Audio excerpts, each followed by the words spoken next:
Hello, my name is Mohammed Kimji. Kant opens section 3 of the grounding for the metaphysics of morals with the subheading, "The concept of freedom is the key for an explanation of the autonomy of the will." We know that Kant closes section number 2 with a very critical distinction, the distinction between autonomy of the will and heteronomy of the will, which I explained in my previous video, means the following. Autonomy of the will expresses the will that is a law unto itself. It expresses the power of the human being to act on the basis of a principle that arises from his very own nature. His nature as being unnatural, his nature as being a person who has spirit. And from the fact that the human being is not an object or a thing, from the fact that the human being has reason, from the fact that the human being is a rational being, the human being is obligated to respect himself as an end in himself and to treat others as ends in themselves. And I mentioned in the previous video that the very truth that the human being is deserving of respect necessitates that he respects others. The basis of our being deserving of respect is that we are obligated to respect others and not treat them as mere means to our private ends, but to respect them as ends in themselves. So Kant opens section 3 with a discussion about autonomy of the will. And he says the following: "The will is a kind of causality belonging to living beings insofar as they are rational. Freedom would be the property of this causality that makes it effective, independent of any determination by alien causes." Alien causes refers to causes that are outside of the will. Alien causes refers to other causes. Alien means other. And the will is effective of and independent of alien causes in the sense that the will can act through its own power. A billiard ball cannot act through its own power. Newton's law of motion: an object at rest will remain at rest unless a force is impressed upon it. An object in motion will remain in motion unless a force is impressed upon it. So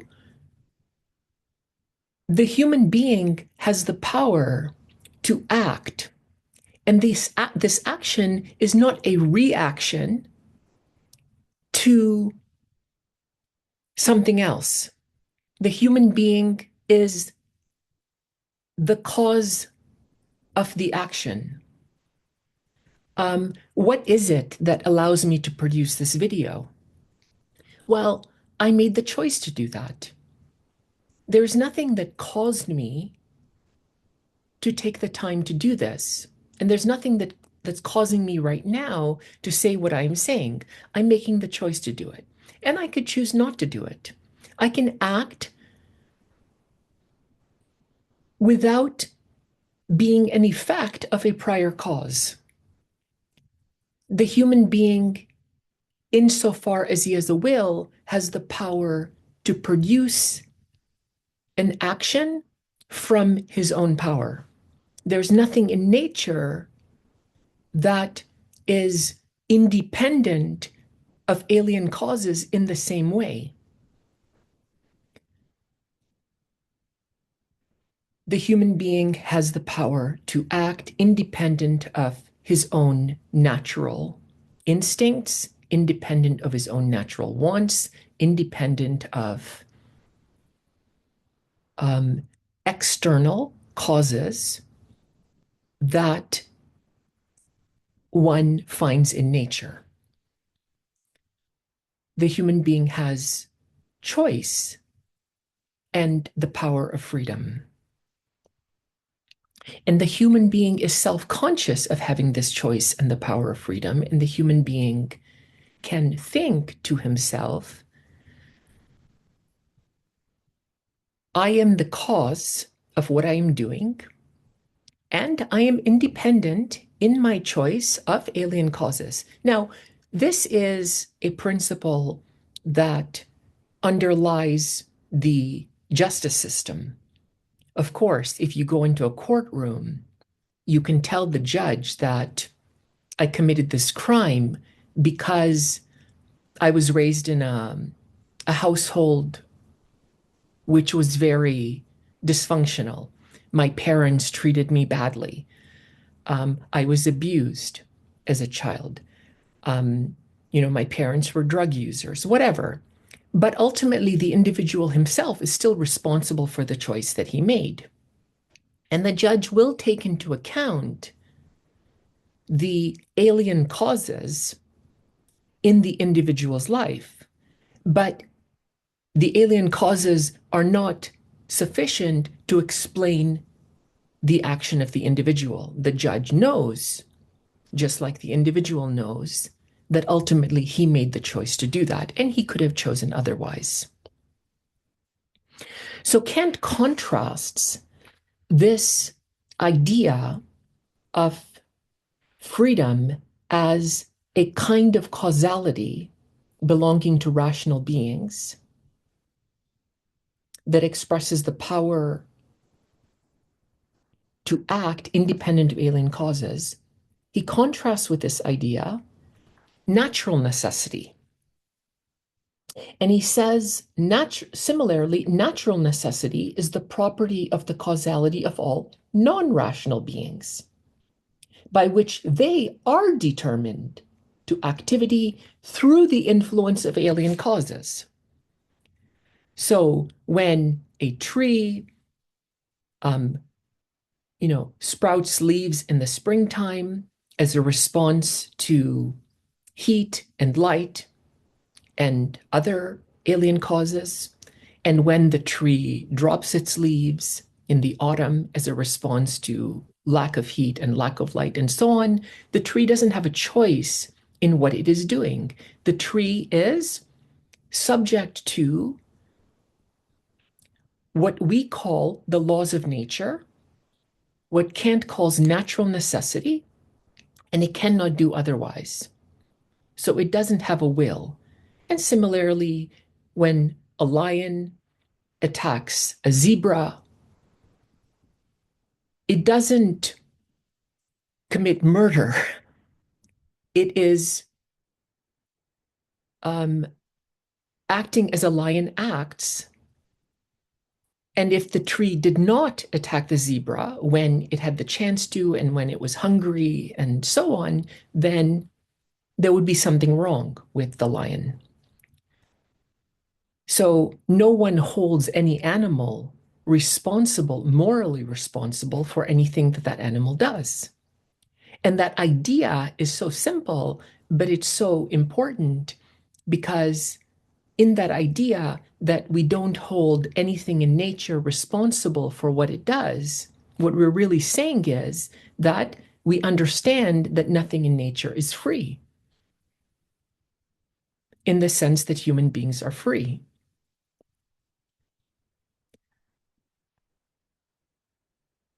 Now, having made this distinction between rational freedom and natural necessity, Kant says that the foregoing explanation of freedom is negative. So when he speaks about freedom and saying, well, it is effective, independent of determination through alien causes, that's simply saying that it is not natural necessity. What Kant is indicating is that he has thus far provided an analysis of freedom that says that it is not determined by anything else. It is independent of natural necessity. But what is its positive definition? What is its positive? How is one to understand that positively? So if it's not natural necessity, then what is it? And Kant says, freedom is certainly not lawless, even though it is not a property of will in accordance with laws of nature. It must rather be a causality in accordance with immutable laws, which to be sure is of a special kind. Otherwise, a free will would be something absurd. So it's false to say that freedom is subject to laws that determine things in nature. But for Kant, it is also false to say that freedom is lawless.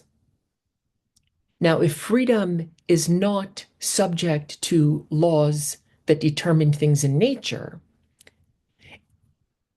and if freedom is not without laws, then it must be subject to a special kind of law, a law that is not the law that you find in nature, but he calls what Kant calls immutable laws. Now, immutable means unchanging, but clearly Kant is indicating that this is not a law that applies to anything in nature, that can be derived from anything in nature, and that, in fact, it is a law that applies only to rational beings. And of course, we know that this law is a moral law. Only rational beings are subject to moral laws, but they're subject to moral laws that arise from their very own being.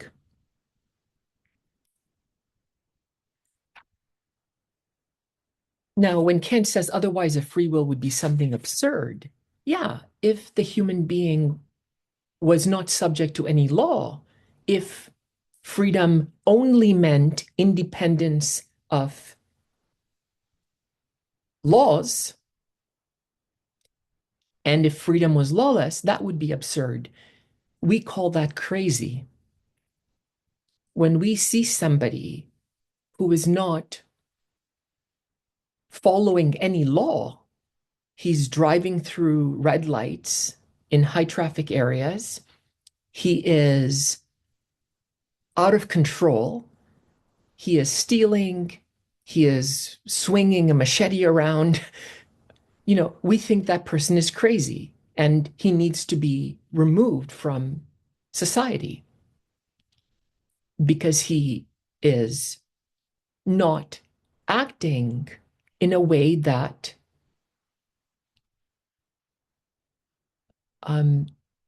his own nature demands him to act. That is, to live as a human being, to respect himself and to respect others.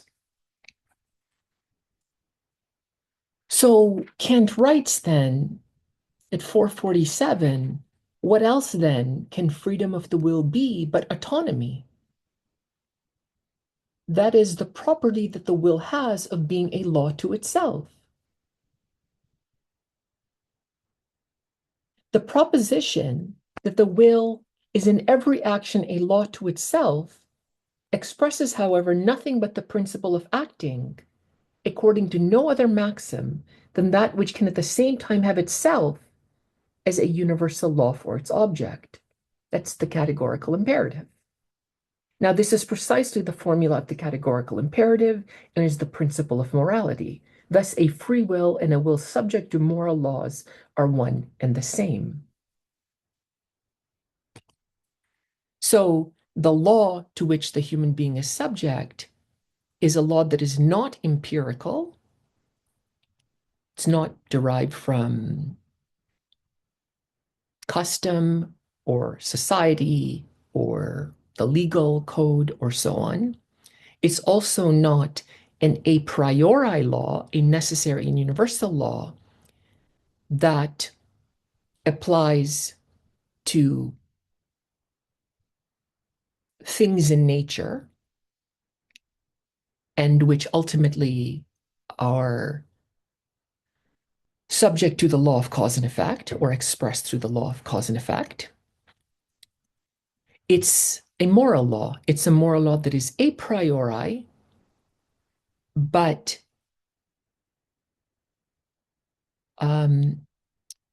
only applies to rational beings.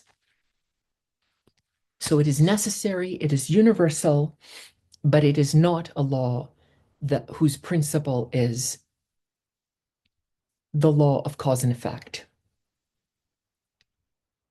Because the law of cause and effect expresses determination through alien causes. So the law of cause and effect expresses the idea that everything in nature is simultaneously an effect and a cause. So, to use the example that we were looking at before, when a tree drops its leaves in the autumn, it cannot do otherwise. The dropping of the leaf is an effect of prior causes. And the causes have to do with light, it has to do with heat, it has to do with other causes, maybe humidity, and so on. But it's also the cause. It's the cause of, the change in the surface when the leaf falls on the ground. It's the cause of um, um,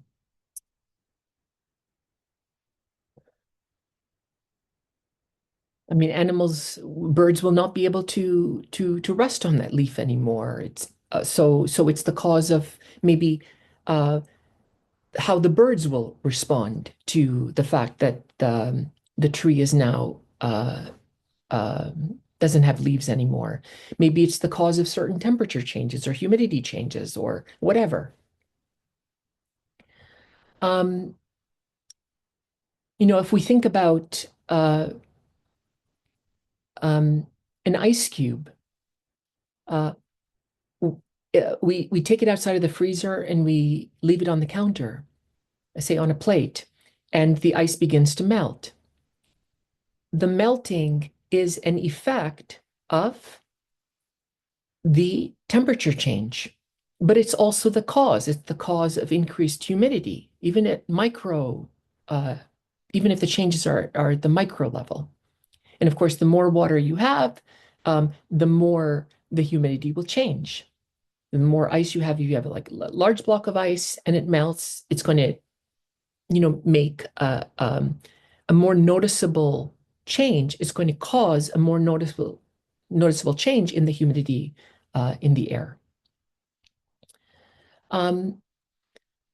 So whereas in nature, everything is subject to the law of cause and effect, where everything is simultaneously an effect of a prior cause, or it could be even of a simultaneous cause. Like, for example, the effect that the moon has on the water in a lake or in the ocean. That cause and effect relation is not one where the cause is prior, but one where the cause is simultaneous. But whether we're speaking about prior causes or simultaneous causes, everything in nature is simultaneously an effect of alien causes and the cause of effects. But the human being is subject, the kind of being that is not determined by the law of cause and effect insofar as he has a will. Of course, our bodies are subject to the law of cause and effect because our bodies belong to the order of nature. But insofar as the human being has a power that is beyond physics, i.e., belongs to the world of metaphysics, the ground for the metaphysics of the human being is the moral law.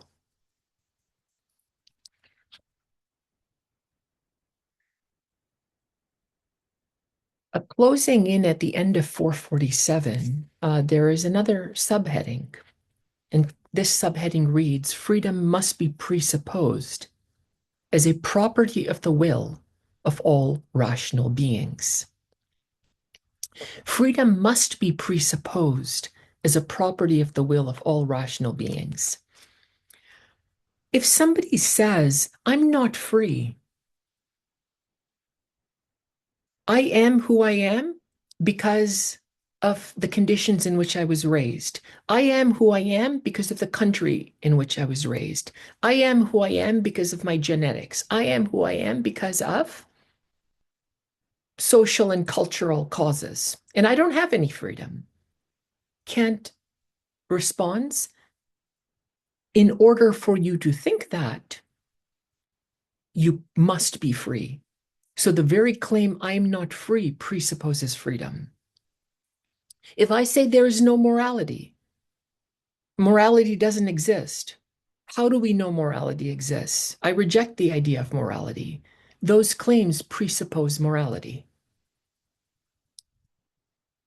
That is, it is only the thinking, self-conscious, willing being who can object to his own thought, will, and self-consciousness.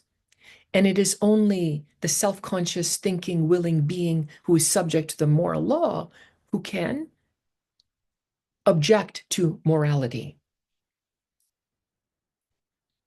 And so it takes us back to Descartes' axiom, I think, therefore I exist. The human being cannot not think. Even in not thinking, the human being is thinking not to think, or the human being is thinking in such a way that he avoids his own thinking. And so the very denial of thought presupposes thought.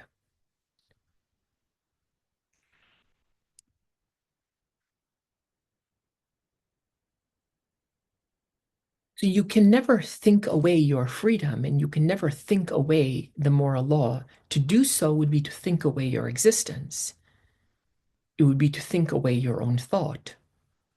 So when Kant says that freedom must be presupposed as a property of the will of all rational beings, he's indicating that the idea of freedom is a first principle. It cannot not be. It is a priori. It is necessary.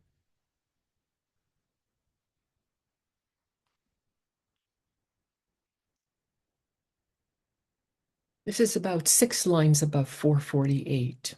And again, as always, I'm using the Ellington translation here. It is not enough to ascribe freedom to our will on whatever ground, if we have not also sufficient reason for attributing it to all rational beings. To say that I am free to think it is at the same time to affirm the freedom of every other human being who is like me. I cannot affirm my own freedom without at the same time affirming the universality of that freedom as it applies to every single rational being. So it's very interesting. You can see how the very idea of self-consciousness obligates one to a moral imperative. Because if the self-consciousness in my idea of my own being applies to you and to you and to you and to every other person, then to acknowledge my own existence is to acknowledge the existence of myself as part of a human family. And as part of a human family, as in relation to others who are like me, in also, each of whom also thinks of his existence in the same way that I think of my existence, and who is also subject to a moral law, the same moral law to which I am subject, although each individual must think and interpret and will the moral law. Individually, he must legislate the moral law for himself.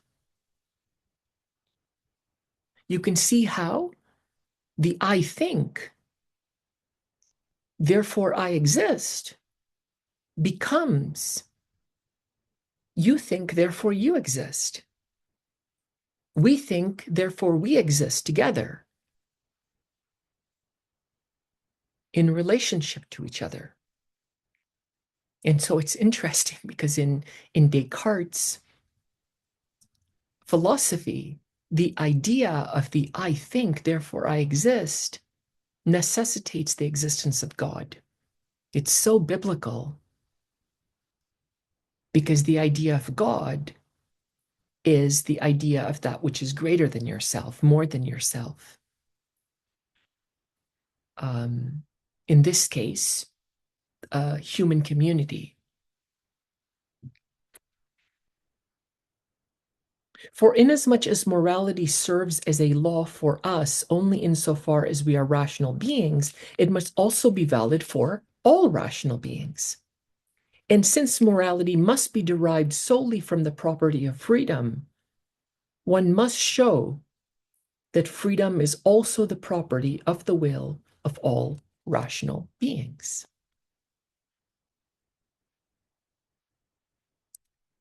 I'm jumping maybe 12 lines into 448. Now I claim that we must necessarily attribute to every rational being who has a will also the idea of freedom, under which only can such a being act, right? Action is not reaction. It's only on the idea of freedom can a human being act. If every human being merely reacted, we would have to ask, either that reaction is a choice, as for example, when we feel a certain way, we feel angry and we react by punching a wall. That is a choice and we are responsible for that. Or the reaction could be an effect of a prior cause. And in which case, the human being would simply be, like anything in nature. So we are responsible for our lives. We are responsible for the choices that we make. What does that mean? It means that our reaction cannot be a reaction of the kind that we find in nature, where the reaction is an effect of a prior cause. If we think about Newton's law of motion, third law of motion, every action has an equal and opposite reaction. In nature, there is no action or reaction.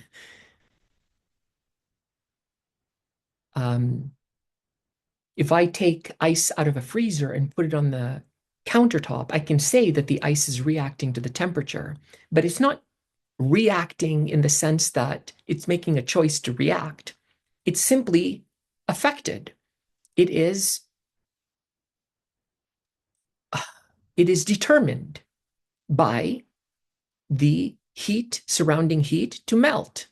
It's not reacting in the sense that, a person would react if somebody strikes him on the cheek and then he hits the other person in revenge, in retaliation, that is a reaction that he is responsible for, but the ice is not responsible for its reaction because it's not reacting. It's just determined by its by alien causes. So when you speak about human beings reacting, we are, insofar as the human being, insofar as we're speaking about the mind, because the body, of course, it is also determined by necessities in nature, natural necessity. But when we speak about, you know, when you speak about ourselves as reacting,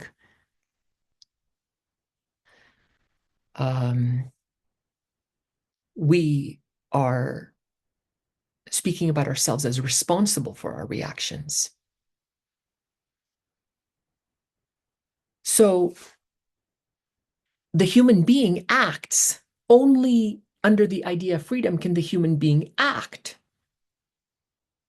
For in such a being, we think of a reason that is moral, practical, that is, that has causality in reference to its objects. Now, we cannot possibly think of a reason that consciously lets itself be directed from outside as regards its judgments, for in such a case, the subject would ascribe the determination of his faculty of judgment not to his reason, but to an impulse. Reason must regard itself as the author of its principles, independent of foreign influences. Therefore, as moral reason, or as the will of a rational being must reason, regard itself as free. This is to say that the will of a rational being can be a will of its own only under the idea of freedom, and that such a will must therefore, from a moral point of view, be attributed to all rational beings. Kant is just reframing what we have just talked about. So the human being cannot think away his freedom. If he attempts to think away his freedom, that can only be done through freedom. If he attempts to make excuses for his actions, which he calls an effect of prior causes, that doesn't excuse him from being responsible for his actions, which he chose and which we call reactions. In the US, there are more guns than people. It is a frightening place to be because it seems like everyone has a gun. And if you look at somebody the wrong way, or you say the wrong thing, or you make a mistake, or you accidentally bump somebody on his shoulder or whatever, you could get shot, particularly if he's in uniform, if he has power, or I don't know, maybe I'm over exaggerating these things, but it's crazy to me. The person might just react. That reaction is his action.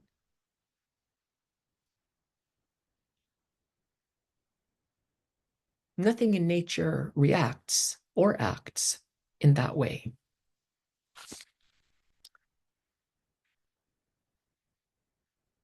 Closing in on 449, just at the end of 448, we have finally traced the determinate concept of morality back to the idea of freedom. Yes, morality is not any less necessary, any less certain, any less unavoidable than is the idea of freedom. If one can think about one's own existence, if one can self-consciously make a choice, then the moral imperative, the principle of duty, follows immediately. In fact, it doesn't follow immediately, it arises with it. And morality is no less certain than thinking. To be able to think that you are thinking, I think, therefore, I am duty bound.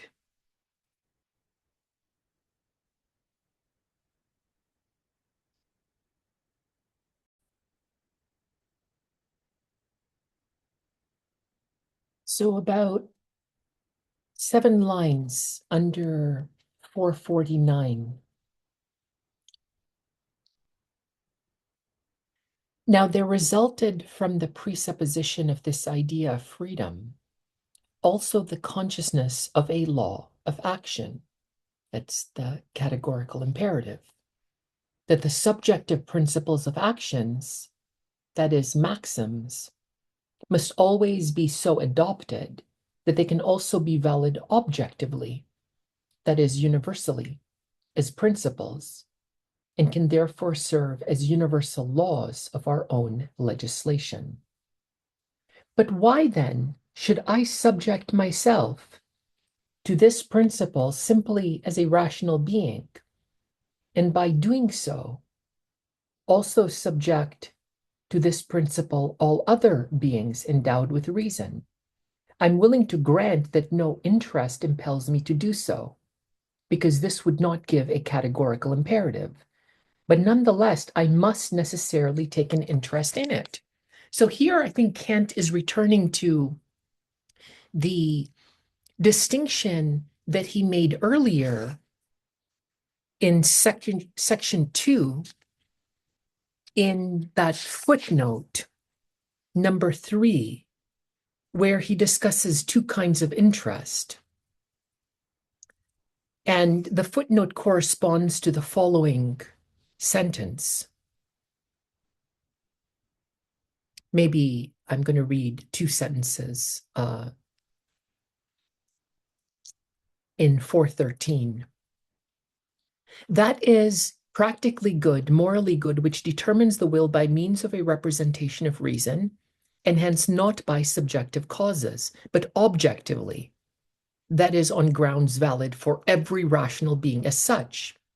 It is distinguished from the pleasant as that which influences the will not only by means of sensation from merely subjective causes, which hold also for this or that person's senses, but do not hold as a principle of reason valid for everyone.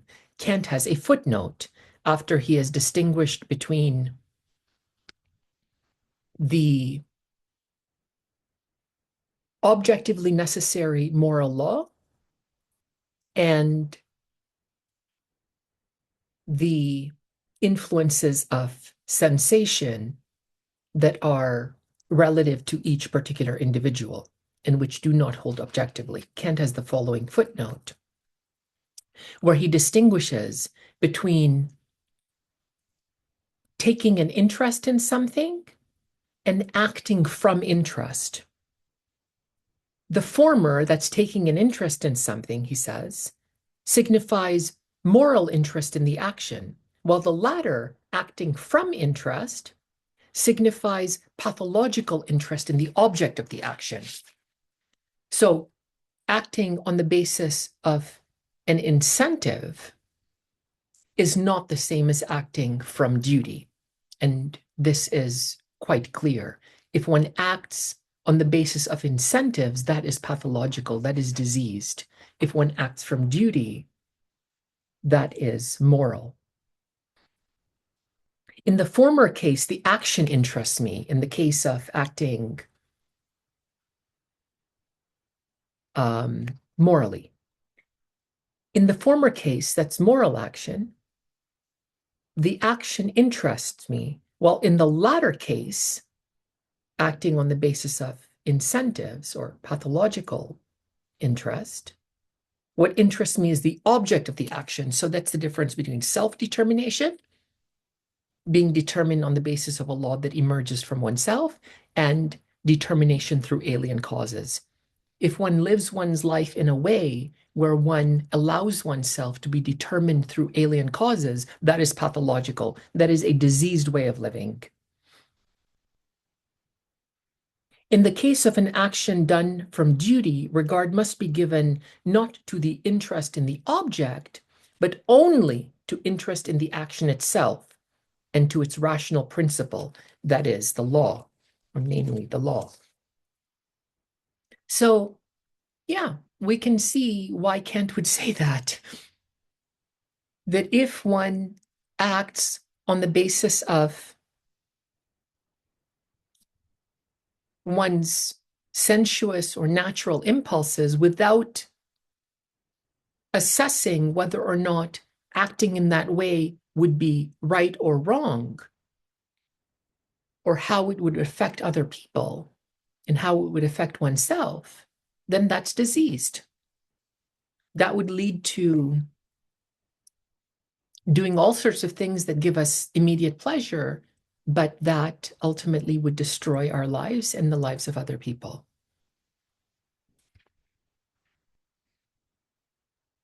So back to 449 in section 3, Kant again comes back to what appears to be a problem, that on the one hand, no interest impels me to act, while yet I take an interest in it.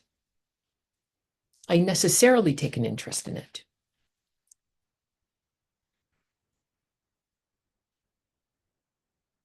In the case of beings who, like ourselves, are also affected by sensibility, that is, by the senses, that is, by incentives of a kind other than the purely rational, and who do not always act as reason by itself would act, this necessity of action is expressed only as an ought, and the subjective necessity is to be distinguished from the objective. Yeah, Kant has said that before, that precisely because we are, on the one hand, embodied, we belong to the world of nature, and we are subject to the instincts and sensuous impulses and desires for happiness and so on. But on the other hand, we have a will, we have reason, and that being subject to or being affected by our natural wants does not determine us to give in to those natural wants and to act on the basis of those natural wants. So the human being is in a state of tension where the moral law takes the form of an imperative. We have the choice to live or to act morally or not at any given moment of our lives. We are not necessarily going to act morally simply because we have reason, because we are also affected by our nature, which desires happiness.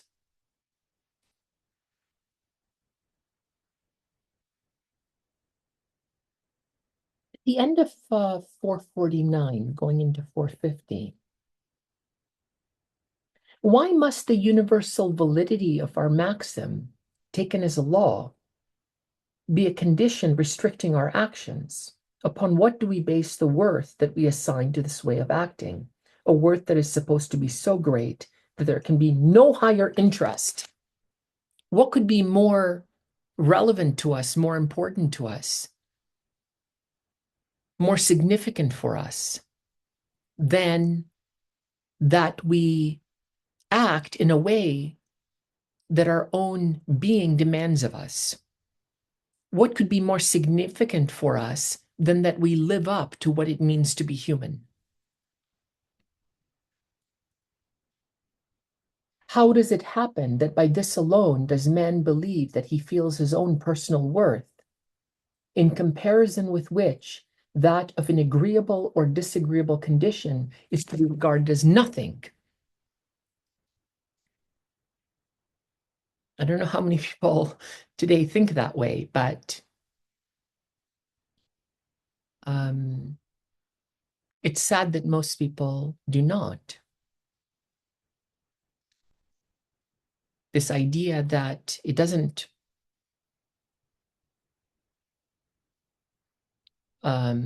whether or not we are pleased or displeased, whether or not we are happy or unhappy in doing an action should really be of very, very little concern for us if we are to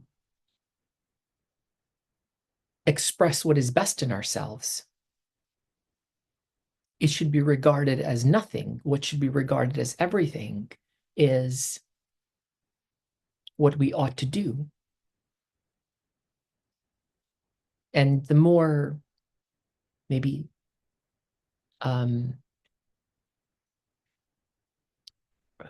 respectable one is, the less one is occupied with whether or not something will make him happy or unhappy.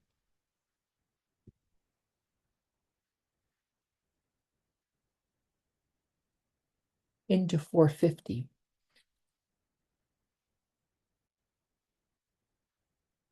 The mere worthiness of being happy can of itself be of interest, even without the motive of participating in this happiness.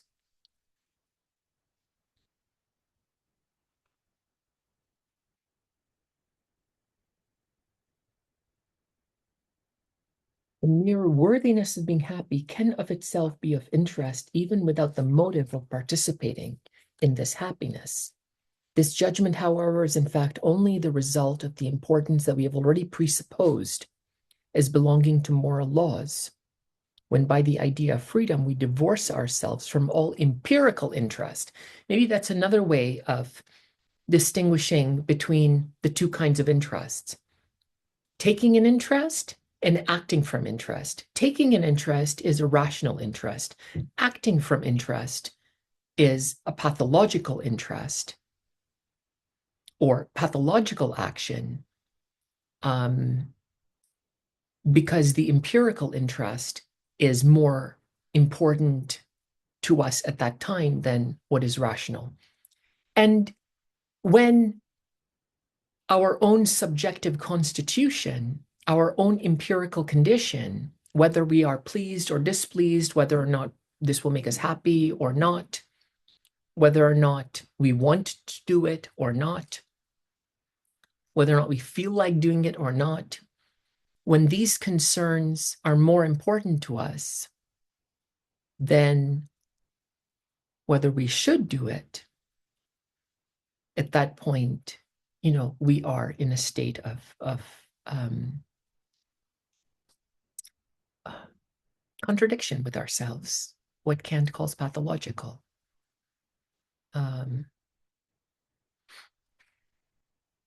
Now, at this point, we get probably to what is the most interesting, deep, astonishing part of section 3 and could be of the entire grounding. Kant raises the concern that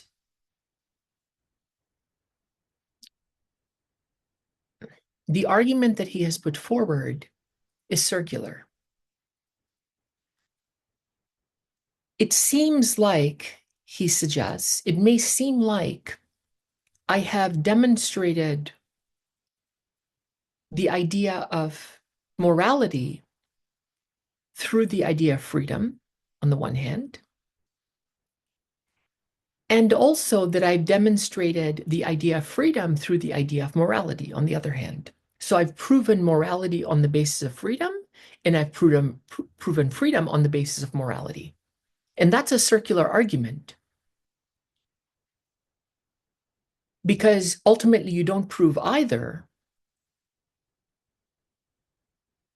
And it only appears like you've demonstrated both.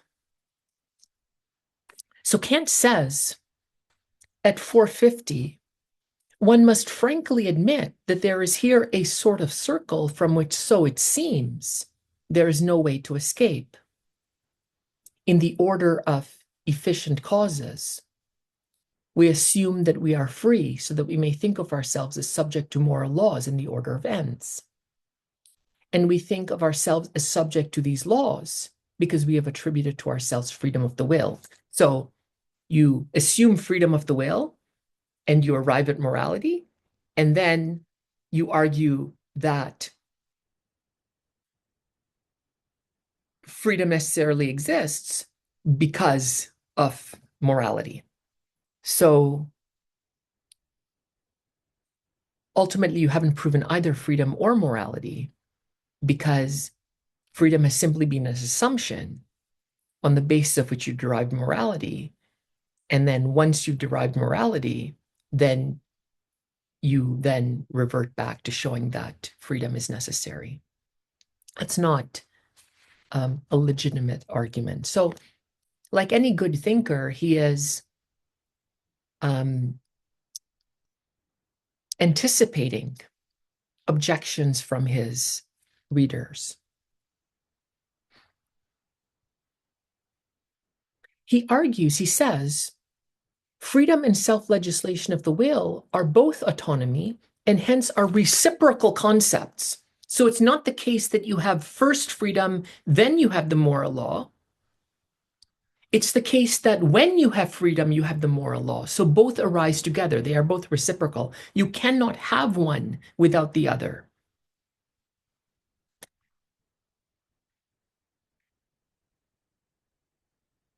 And he discusses this idea in his own unique way. However, one recourse still remains open to us, namely to inquire whether we do not take one point of view when by means of freedom we think of ourselves as a priori efficient causes, and another point of view when we represent ourselves with reference to our actions as effects, which we see before our eyes. That's the end of 450. So this following discussion now, in this following discussion, Kant is going to distinguish between two aspects of the human being. On the one hand, the human being is free, and as free, the human being is self-determining. On the other hand, the human being is determined. And the human being, Kant is going to argue, has this twofold character. He is free, and he is also not free. He is self-determining. He is also not self-determining. He is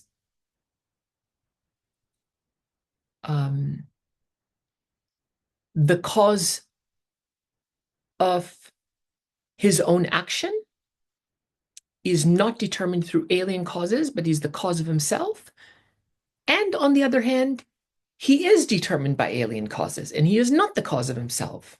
And the human being has both parts to him. At the end of 450, Kant says, no subtle reflection is required for the following observation, which even the commonest understanding may be supposed to make, though it does so in its own fashion through some obscure determination of the faculty of judgment, which it calls feeling. Okay, what has Kant said? Every human being already knows what I'm going to say. But the human being is not clear in his own mind in his explanation of what he knows, and often he attributes it to some kind of feeling, maybe some kind of gut feeling. In fact, what Kant is going to say is extremely sophisticated and indeed very subtle. And yet, he's right. Everybody does know it. All representations that come to us without our choice, such as those of the senses, enable us to know objects only as they affect us. What they may be in themselves remains unknown to us. Kant is going to distinguish between, on the one hand, the ways in which we are affected, and on the other hand, the power that we have that is not affected by alien causes. So things affect us. Kant mentions representations that come to us without our choice, such as those of the senses. So when you open your eyes, you see what you see. You can't choose to see what you see. Your ears will hear sounds around you. When somebody speaks, you will hear it. You can't choose not to hear it. Insofar as, you don't block your ears or something like that. If you put your hand on a stove, the stove is going to burn you. You can't choose whether or not the stove burns you. So Kant is indicating that it's very obvious that insofar as we have the senses, we are sensible beings. We are beings who are affected by representations of the senses. We don't have a choice. But there is another side of the human being that is not affected by the things that affect our senses. And he makes the distinction between who we are as we are affected on the one hand, and who we are as things in themselves, he says.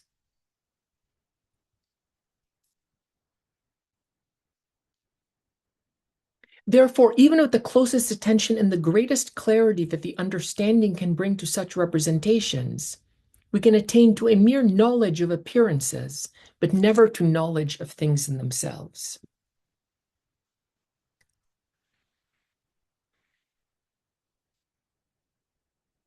Look at how Kant is using the terms appearances and things in themselves. Appearances are that which affects us.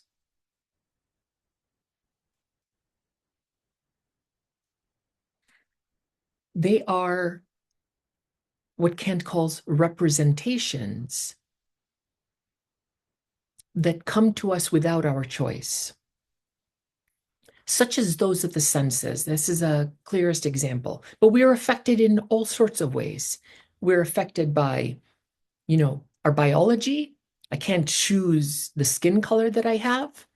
I'm affected by my sex. I can't choose to be a man. I'm affected by my height. I can't choose what height I'm going to be. I'm affected by my genetics. I can't choose what genetics I have. And I'm affected by my impulses. I'm affected by my hormones. I'm affected by my bone structure. I'm affected by my blood type. I'm affected by all sorts of things. But Kant is indicating that what these things are in themselves, the skin color, the sex, the genetic features, whatever, what these things are in themselves have yet to be chosen. That is, it is I who have to assign a meaning to the things that I know affect me. I need to create the things that I know affect me. The things that affect me Kant calls appearances. The thing in itself is what I will the appearance to be, the meaning that I assign to it. If I see what is given to me, like my skin color, as having a meaning in itself, then I am in big trouble. Then I have confused myself with the appearance. If I see who I am through my genetics, then I have identified who I am with what I can know through science. But the human being is more than what he can know of himself. The human being is what he must will. And that will is the creative power to determine the appearances that affect me. So I know that I'm the child of my parents. I know that I have things that I cannot change. But just because I cannot change them, it doesn't mean that I cannot make them mean what I will them to mean. If I see my skin color as meaning that I'm a victim, that I'm less than, that I'm inferior, then it is I who have done that. There is no meaning in the skin color. If I see my skin color as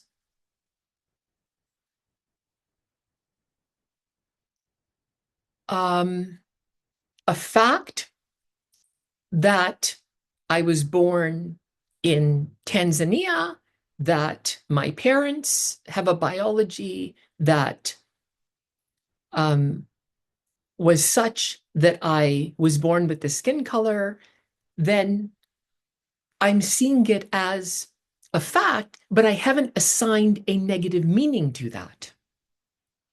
What Kant is indicating is that everything that affects us has to be created by us. That the meaning of what affects us is not given in what affects us. It's given by us, not in the object.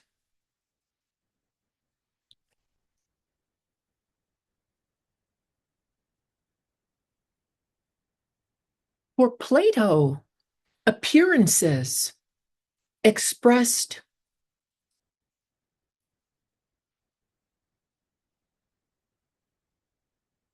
what was not real. Appearances were the world in which the human being lived, and the human being himself was an appearance, which meant that the human being had no reality. He did not exist. What existed was the immortal forms. What existed was the immortal, unchanging, indivisible, immutable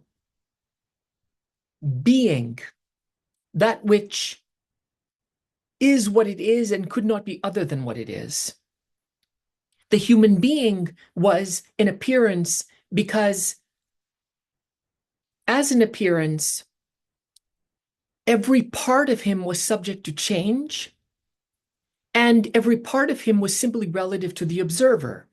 And change and what was relative to the observer had no reality and had no existence for Plato. Existence was being, unchanging. Opposites cannot turn into opposites. That was the world of being. Whereas the world of becoming was the world in which opposites turned into opposites. For Plato, existence was that which the human being sought, but which he could never reach. That which the human being loved, But we know for Plato to love the form is to lack the form. Love expresses lack of the object that is loved. And so the human being who loved the forms forever was the human being who lacked the forms forever. And who loved the forms forever? Those who had the knowledge that human beings had no knowledge. The highest state of human life was the consciousness that the human being was ignorant. That's what Socrates taught in the Apology and also in Phaedo. The thing in itself for Plato was reality. The thing in itself for Plato was being. The thing in itself for Plato was completely opposed to human existence. Human existence was appearance. The thing in itself was the beyond that human beings could never attain, but which human beings always loved, sought, desired. What Kant is doing is he's indicating that appearances is the world of the real.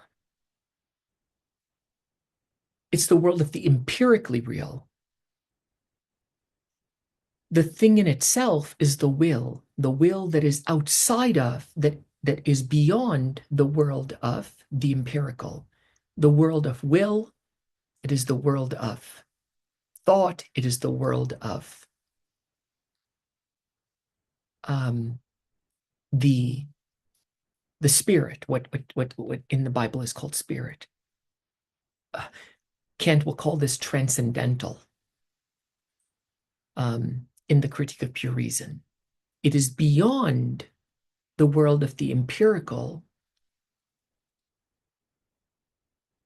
and its existence expresses a different kind of existence than the existence of things in nature. So objects in nature can be known. Appearances can be known. That is,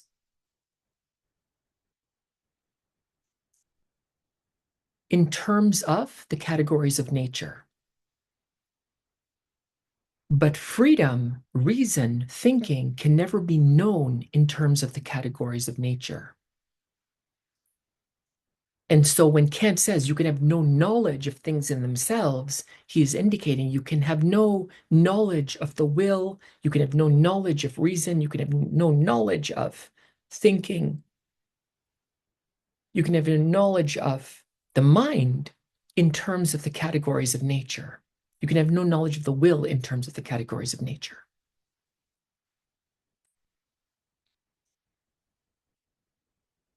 So he says we can attain to a mere knowledge of appearances, i.e., things in nature, but never to knowledge of things in themselves, because things in themselves have a being that is metaphysical, not physical. So you cannot know them in terms of the categories of the physical. Once this distinction is made, perhaps merely as a result of observing the difference between representations which are given to us from without and in which we are passive, these are the things that affect us, from those which we produce entirely of ourselves and in which we show our own activity, then there follows of itself that we must admit and assume that behind the appearances, there is something else which is not appearance, namely things in themselves. Behind the appearances is a meaning that is not given in the appearances, but by the human being who has a will, the thing in itself, the reality. The reality of things is not how things appear. The reality of things is how we create what appears.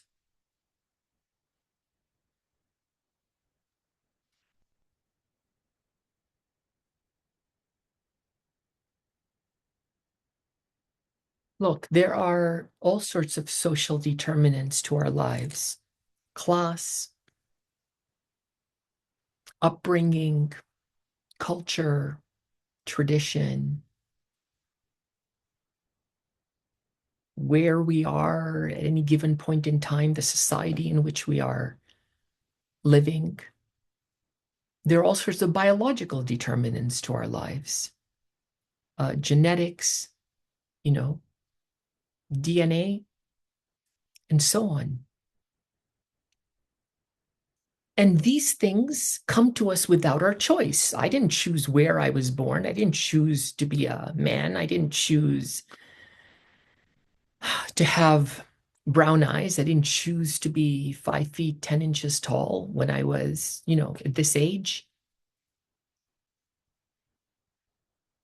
Um, I didn't choose who my parents are.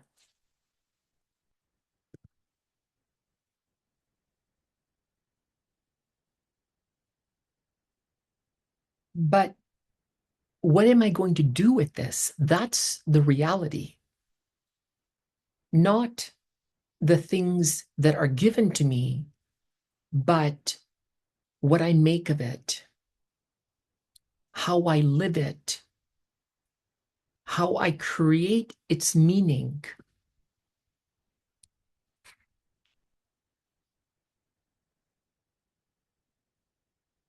You know, two people, siblings, twins, they're born up in the same household. And in this household, there is violence and abuse and alcoholism and drug use. And one of the two siblings grows up to be a criminal, and he keeps on relapsing. Every time he's let out of jail, he commits a new crime. And whenever he goes before the court, he says, "This is the upbringing I was raised in. These are my parents. I'm a child of abuse." And his sibling, instead of using his upbringing as a reason to commit crimes, he, on the contrary, uses his upbringing as a reason not to commit crimes. He says to himself, "I know what it means to be raised in this abusive household, and I will not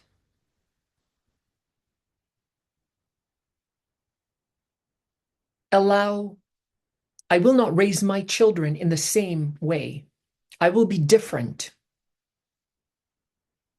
I'll be a better example because I know what it's like to be raised in a dysfunctional home."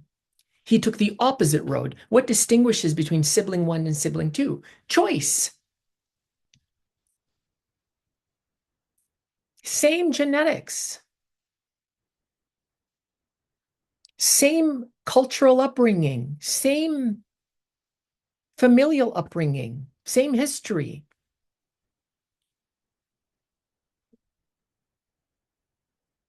That's the thing in itself, not what is given, but what one does with it. The reality that one makes it.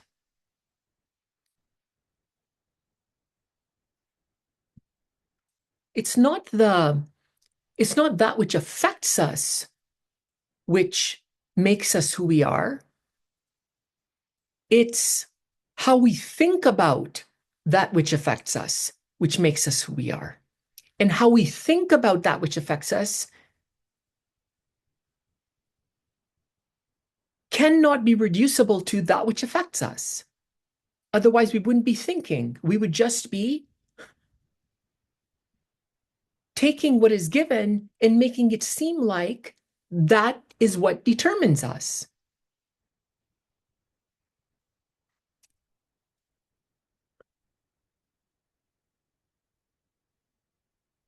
So Kant says,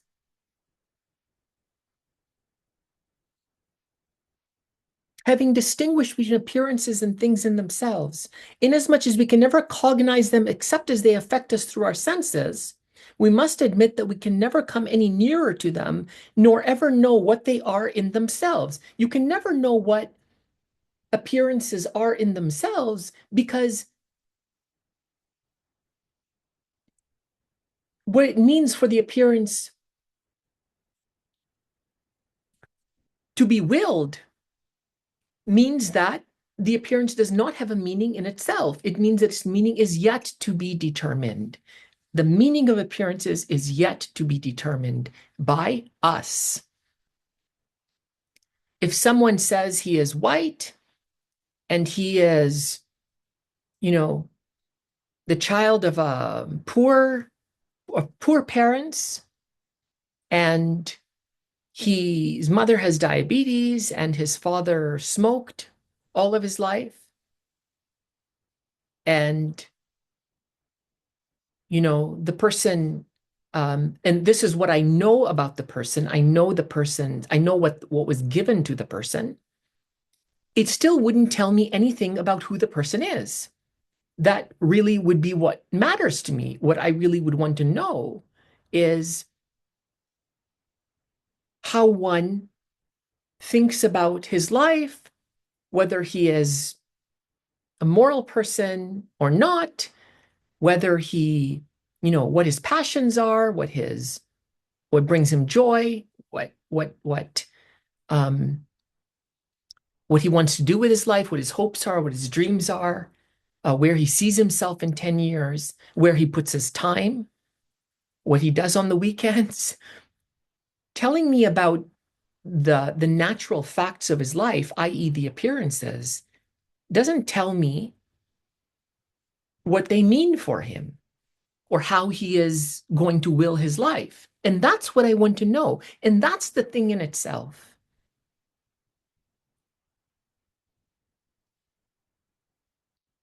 This must provide a distinction, however crude, between a world of sense and a world of understanding. The former, the world of sense, can vary considerably according to the differences of sensibility and sense impressions in various observers, while the latter, the world of understanding, is the basis of the former and remains always the same. In the Critique of Pure Reason, Kant distinguishes between what you can know, i.e., appearances, and that by which you can know, the thing in itself. And he says that I cannot know as an object that which I must presuppose in order to know objects. I cannot know as an object that which I must presuppose in order to know objects. I cannot know as an object that by which I know objects. That by which I know objects is not itself an object. It cannot be an object because objects cannot know themselves. Another way of expressing this is I cannot know my mind as an object of nature because objects of nature can only be known through the mind. I cannot know my mind as an object of nature because objects of nature can only be known through the mind. Another way of putting it, if my mind was an object of nature, there could be no knowledge of nature because nature cannot know itself. If my mind was an object of nature, there could be no knowledge of nature because nature cannot know itself. But ultimately, Kant is making the clear distinction between the object of knowledge and that by which we can have any knowledge.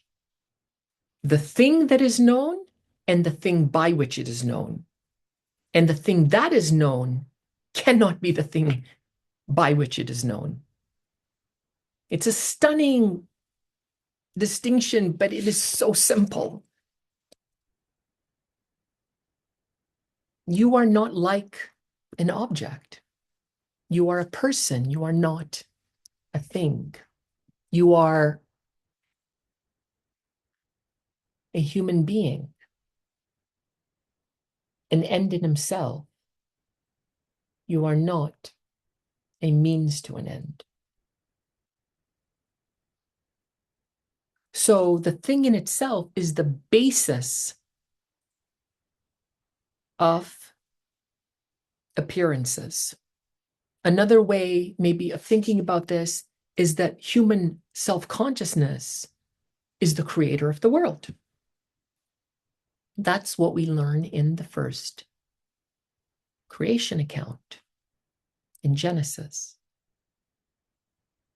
It's human consciousness that creates the world. When the text says that God creates the world, or in the beginning when God created heaven and the earth was dark and formless and empty, the earth is already there when it is created by God. But then we read in chapter 1, verses 26 to 28, 3 times that the human being is the image of God. The human being is a creator. The human will is the thing in itself. I'm still on 451. Even with regard to himself, a man cannot presume to know what he is in himself by means of the acquaintance which he has through internal sensation. For since he does not, as it were, create himself, and since he acquires the concept of himself not a priori but empirically, it is natural that he can attain knowledge even about himself only through inner sense, and therefore only through the appearances of his nature and the way in which his consciousness is affected. That's consistent with what we have been talking about. The human being cannot know himself in himself as a thing in himself. The human being can only know himself, or the himself insofar as part of his character is knowable through the categories of nature, and that is through my body. I can know that I'm 5 feet 10 inches tall. I can know that I weigh 165 pounds. I can know that I have a brown skin color. I can know that I'm male. I can know that I have brown eyes. But I'm not knowable in myself, that is, in my character as a thing in itself, in my character as a willing, thinking being who is endowed with reason. And therefore, moral consciousness and moral obligation. But yet he must necessarily assume that beyond his own subject's constitution is composed of nothing but appearances, there must be something else as basis, namely his ego as constituted in itself. What is the ego? Ego doesn't mean pride. Ego constituted in itself means consciousness. The ego is the thinking subject. The ego is consciousness. That is the basis of appearances, the consciousness of it. Nature does not know itself as nature. The appearances of nature do not know themselves as appearances of nature. These are categories of the spirit, of the transcendental subject, the human will, the metaphysical existence that can think. Therefore, with regard to mere perception and with the receptivity of sensations, he must count himself as belonging to the world of sense. But with regard to whatever there may be in him of pure activity, that's freedom. Whatever reaches consciousness immediately and not through affecting the senses, he must count himself as belonging to the intellectual world, of which he has, however, no further knowledge. I count myself as belonging to the intellectual world, which I cannot know in terms of the categories of nature.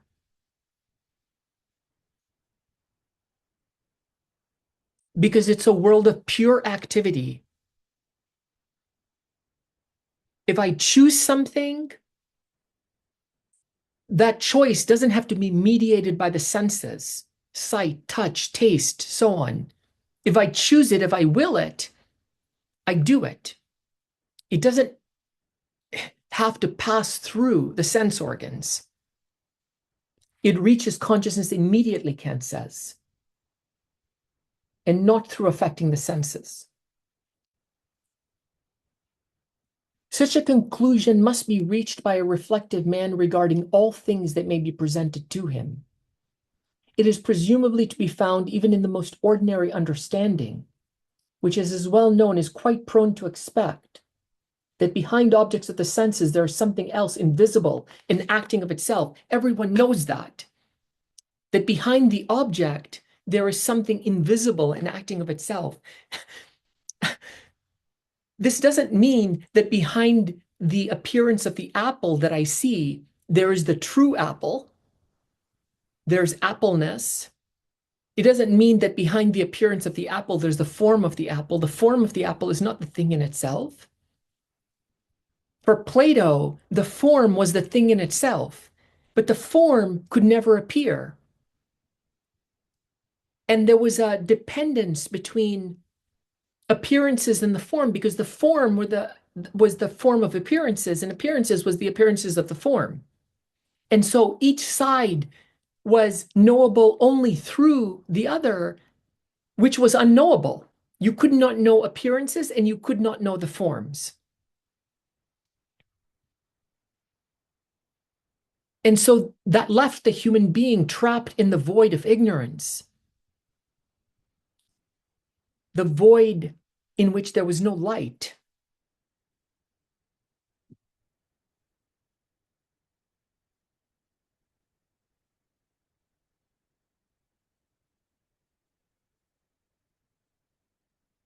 And from which death was the only escape, which is why Socrates considered death to be a cure for the disease of life. But of course, the only way that he could conceptualize death was as another variant of life, whether it was like sleep, a dreamless sleep, or whether it was a relocation to another place, or whether it was the separation of the soul that still was expressed as material because it passed through space. A soul, a pure soul, which ultimately Socrates could not distinguish from the body, and which Socrates described in terms of the body, despite having escaped the ills of the body. Or Socrates understands death as reincarnation, as a transmigration of souls, which is the idea that, in fact, death and life are indistinguishable, because death turns into life and life turns into death forever.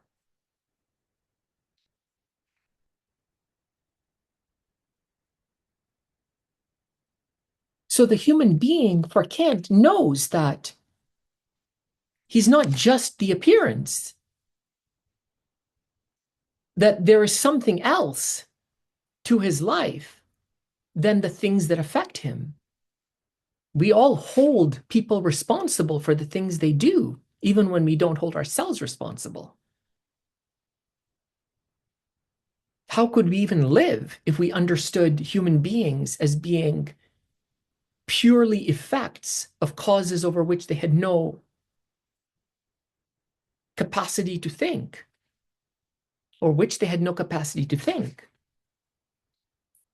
But such understanding spoils all this by making the invisible again sensible. That is, it wants to make the invisible an object of intuition, and thereby does not become a bit wiser, right? We know that we are not just appearances, and yet we are constantly trying to reduce ourselves to appearances, to what Kant calls objects of intuition. Intuition simply means, it doesn't mean a feeling or a hunch. Intuition for Kant means it's like a look-see. That's closer to the original meaning of intuition. If you open your eyes and you see it, that's an intuition. Ultimately, it has to do with the senses. We reduce the thing in itself to the senses, or we try to reduce the thing in itself to the senses, and it doesn't become a bit wiser, Kant says. Now, man really finds in himself a faculty which distinguishes himself from all other things and even from himself, insofar as he's affected by objects. That faculty is reason, that distinguishes him from all other things and even from himself as he's affected by objects. That faculty is reason. That's the thing in itself.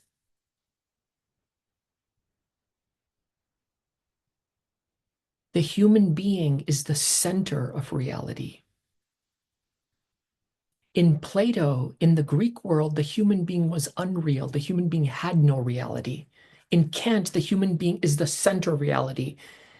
Things have meaning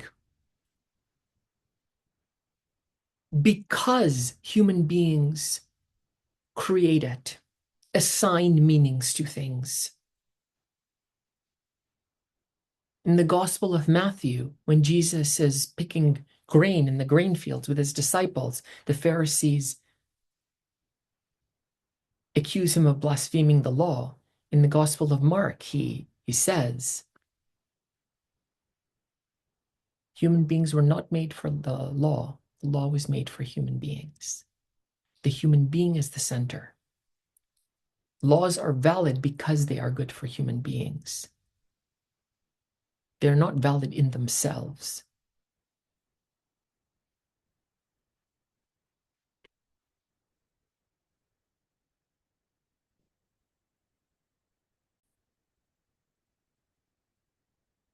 Still at 452, new paragraph. Therefore, a rational being must regard himself qua intelligence, and hence not from the side of his lower powers, as belonging not to the world of sense, but to the world of understanding. Therefore, he has two standpoints from which he can regard himself, and know laws of the use of his powers, and hence of all of his actions. First, insofar as he belongs to the world of sense, subject to laws of nature, heteronomy. Secondly, insofar as he belongs to the intelligible world, subject to laws which, independent of nature, are not empirical, but are founded only on reason.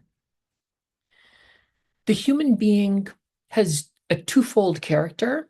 He can be looked at in two ways, Kant is saying, from two standpoints. In fact, there's only one standpoint, the standpoint of reason. The standpoint of reason sees the human being as having a twofold character. So Kant's two-standpoint theory is really the standpoint of reason, reason that's able to distinguish between appearances and things in themselves, able to distinguish between the human being as he's affected and the human being as a creator, as intelligence. As a rational being, and hence as belonging to the intelligible world, can man never think of the causality of his own will except under the idea of freedom. For independence from the determining causes of the world of sense, an independence which reason must always attribute to itself, is freedom, right? Reason must attribute itself the power to be the cause of itself. It has no choice. And yet we are always choosing to think of ourselves as affected by things as effects of causes over which we have no control, as helpless in the face of the inexorability of our biology and our social and cultural determinants. In Kant is saying, while we might always make excuses like that, we cannot flee from our own reason any more than we can flee from God in the Bible. We cannot flee from the truth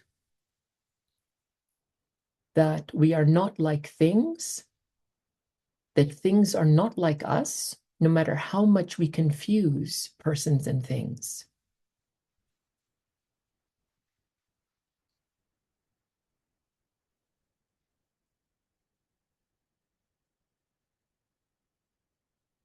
Now, the idea of freedom is inseparably connected with the concept of autonomy. And this, in turn, with the universal principle of morality, which ideally is the ground of all actions of rational beings, just as natural law is the ground of all appearances. Everything in nature is subject to natural laws, i.e., natural necessity. The concept of law is not it's one has to be very careful in using that, the laws of nature, because it implies that there is, first of all, a lawgiver, and it implies that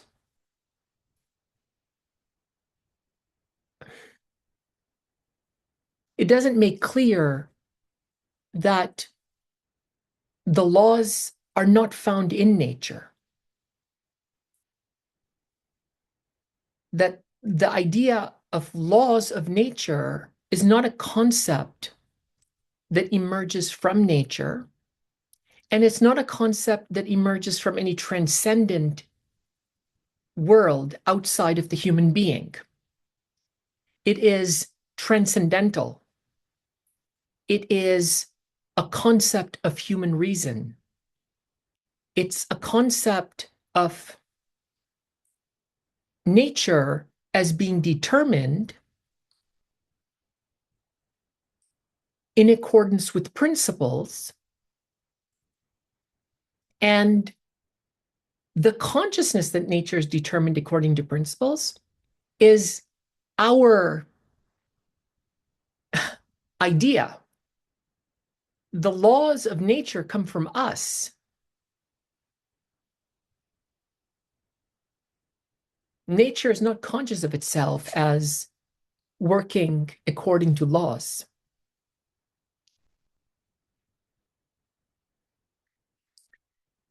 Now, this is how Kant resolves the problem of circularity. What his answer to the objector who maintains that Kant has demonstrated morality on the basis of freedom and freedom on the basis of morality, and that therefore this argument is circular, Kant has tried to show that, in fact, no, it's not circular, because what I have shown is that freedom and morality are both a priori, they are both necessary, they are both universal, and they arise together. And you cannot have one without the other. You cannot have freedom outside of morality, and you cannot have morality outside of freedom. And so there's no movement from freedom to morality and morality to freedom. They both are reciprocal concepts, and the consciousness of one necessitates the consciousness of the other. And so Kant says in 453, 3 lines in, the suspicion that we raised earlier is now removed, namely, that there might be a hidden circle involved in our inference from freedom to autonomy, and from this to the moral law. This is to say that we had perhaps laid down the idea of freedom only for the sake of the moral law, in order subsequently to infer this law in turn from freedom, right? You make the assumption of freedom in order to get to the moral law, and then you argue for the reality of freedom or the existence of freedom on the basis of the moral law. But the moral law was simply derived from an inference, and Kant is indicating that's not the way, that's not the demonstration. And that we had therefore not been able to assign any ground for this law, but that we had only assumed it by begging a principle which well-disposed souls would gladly concede to us, but which could never be put forward as a demonstrable proposition. That's what people have objected to.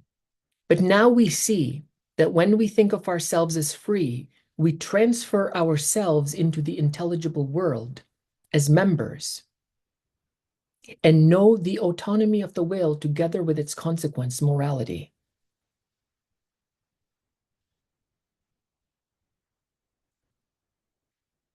So to argue away morality is to argue away freedom. And to argue away freedom is to argue away morality. But in fact, you can't argue away either, because it would be like arguing away what it means to be a human being. You can't argue away humanity from humanity. Our very being demands, necessitates freedom and morality at the same time.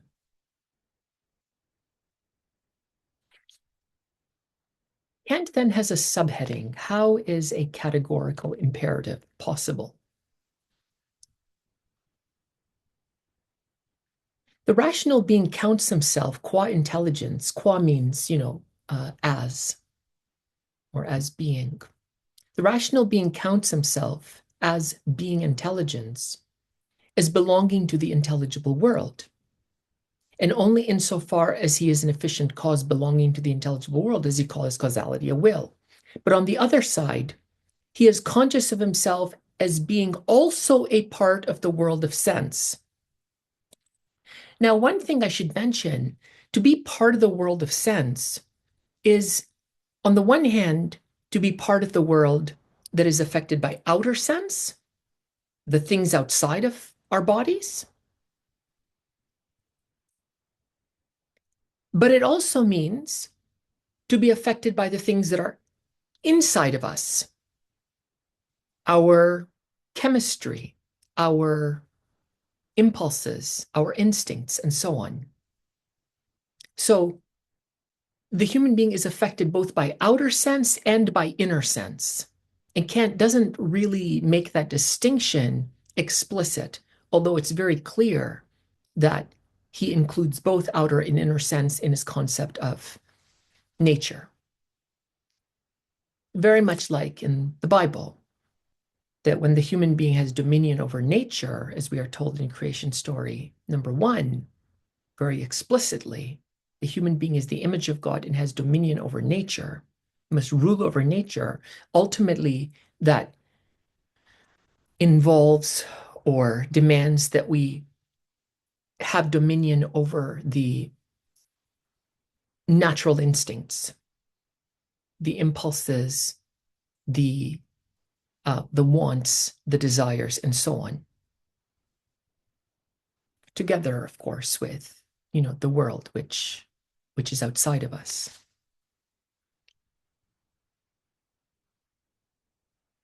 But on the other hand, he is conscious of himself as being also a part of the world of sense, where his actions are found as mere appearances of that causality.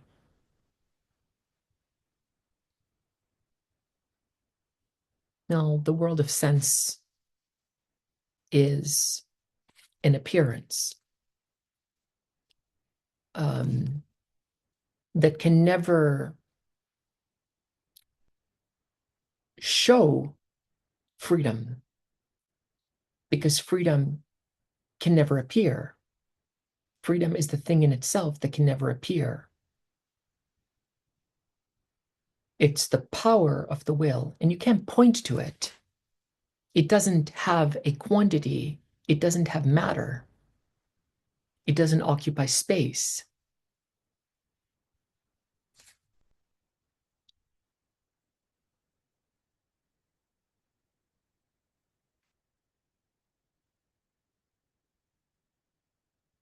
Kant then makes, a point that he has made before, but he always expresses his points in new ways.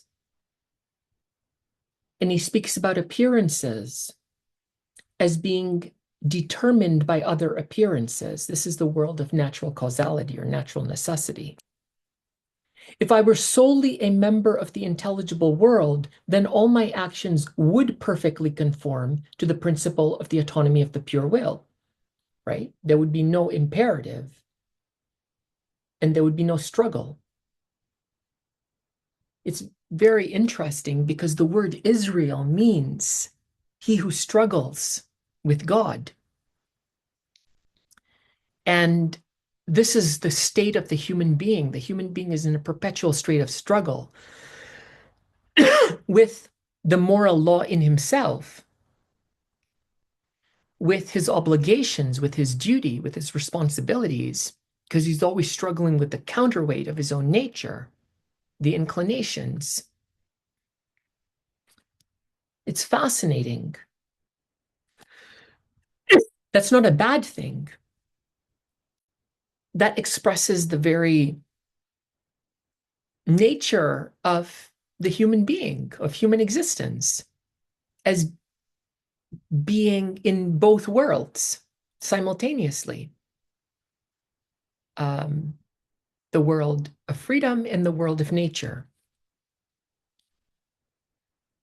If I were solely a member of the intelligible world, then all my actions would perfectly conform to the principle of the autonomy of a pure will. If I were solely a part of the world of sense, my actions would have to be taken as in complete conformity with the natural law of desires and inclinations. So the desires and the inclinations are the senses, not just outer, but inner. My actions would, in the first case, rest on the supreme principle of morality. There would be no ought because the human being would always would never do evil if the human being was purely rational. In the second case, on that of happiness, the human being purely belonged to the world of sense, the end would be happiness. Or we could say the satisfaction of the inclinations, right? I mean, if you look at the animal kingdom,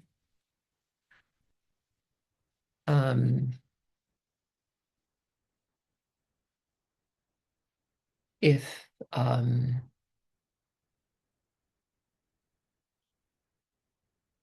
an animal is hungry, the animal will do what it needs to eat.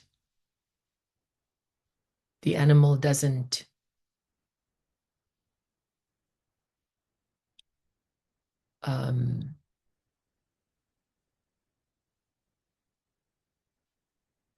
deprive itself of the satisfaction of its own instincts. Now, of course, you will point to instances where birds feed their chicks first and so on. And you will indicate, I'm sure, that in the animal world, you do see, in some sense, animals, choosing one way over another. Lions, when they are hunting, will choose the moment to strike and so on, and they will hunt in prides and things like that. And so lions, of course, are not like things. But the question that I would still raise again is that if an animal, no matter how developed you can say the animal is, if the animal is not capable of making its own being a question to itself, what does choice even mean? what could choice even mean if the animal is not capable of being self-conscious of its existence? And if animals were self-conscious of their existence, then they would not be determined through the principle of natural selection. You would find nature developing and changing and having some kind of betterment, you can say. You would find some kind of justice system, or you would find some kind of you would find self-determination. You wouldn't find determination through evolution, whose principle is natural selection. So the fact that nature is not changing, except insofar as we speak about the changes that come through natural evolution, tells us that there is no self-consciousness. But it is true that animals are not like things, inanimate things. And if we speak about feelings, we can speak about feelings of animals. But again, those feelings must be of a completely different kind than the feelings that you and I have, precisely because there cannot be any self-consciousness in the animal kingdom that the animal is feeling and of what the animal is feeling. There's consciousness, but there's no self-consciousness. And so it changes the nature or the being of pain, even.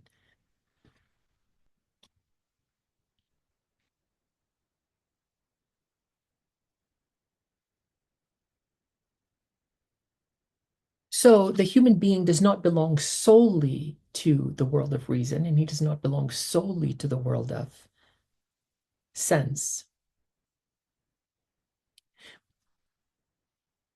But the intelligible world contains the ground of the world of sense, and therefore also the ground of its laws.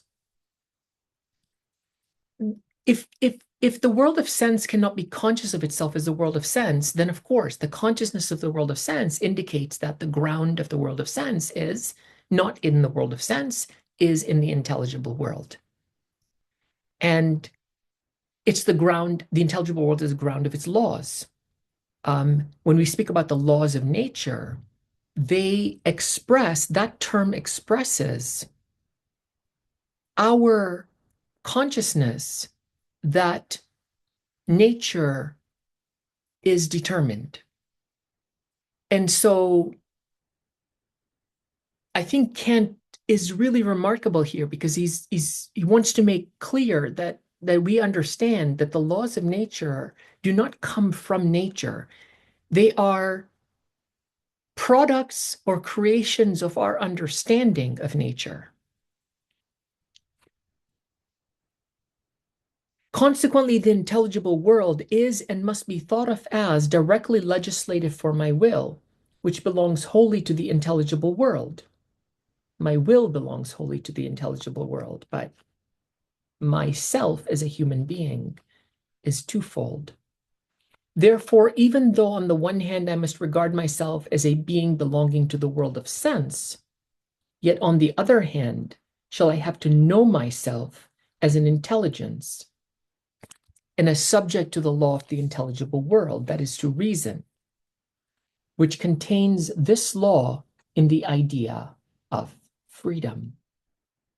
And hence to know myself as subject to the autonomy of the will. Consequently, I must regard the laws of the intelligible world as imperatives for me, and the actions conforming to this principle as duties. The concept of imperative and the concept of duty presupposes the twofold character of the human being. It presupposes that the human being is in a state of tension, is in a state of struggle, and that his will does not necessarily conform to the law of reason, but that he has a will, and that he is not determined simply through the things that affect him. And thus are categorical imperatives possible. Kant has demonstrated that the moral law is categorical. He's also demonstrated that the moral law is an imperative. It demands that we choose it precisely because we can choose not to live morally at any given point in time. Hence, the human being, we think about the second creation account, Genesis, the human being is in a world of good and evil. The good and evil is not in the world. The human being brings to the world good and evil through the consciousness of his own existence.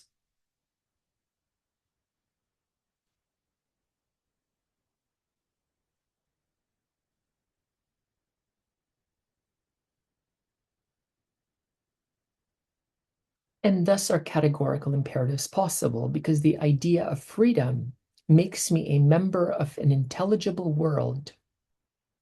Now, if I were a member of only that world, all my actions would always accord with autonomy of the will.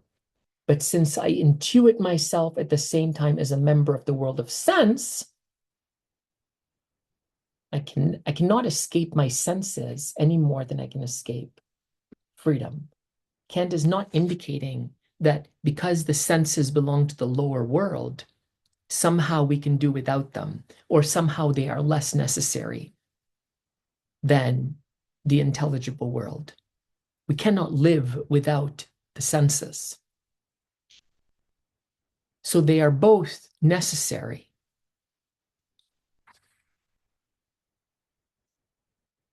But since I intuit myself at the same time as a member of the world of sense, my actions ought so to accord. Okay, and this has been expressed and re-expressed in a number of different ways. Continuing into 454, or still in 454. There is no one, not even the meanest villain, provided only that he is otherwise accustomed to the use of reason, who, when presented with examples of honesty of purpose, of steadfastness in following good maxims, and of sympathy and general benevolence, even when involved with great sacrifices of advantages and comfort, does not wish that he might also possess these qualities. Yet he cannot attain these in himself only because of his inclinations and impulses. But at the same time, he wishes to be free from such inclinations, which are a burden to him. He thereby proves that by having a will free of sensuous impulses, he transfers himself in thought into an order of things entirely different from that of his desires in the field of sensibility. Since he cannot expect to obtain by the aforementioned wish any gratification of his desires, or any condition that would satisfy any of his actual or even conceivable inclinations, I'm jumping a line, he can only expect a greater intrinsic worth of his own person.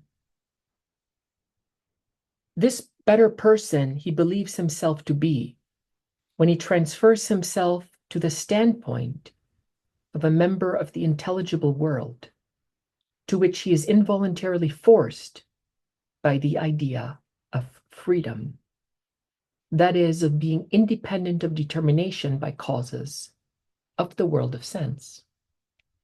From this standpoint, he is conscious of having a good will, which by his own admission constitutes the law for a bad will belonging to him as a member of the world of sense, a law whose authority he acknowledges even when he transgresses it. Let's stop there for a second.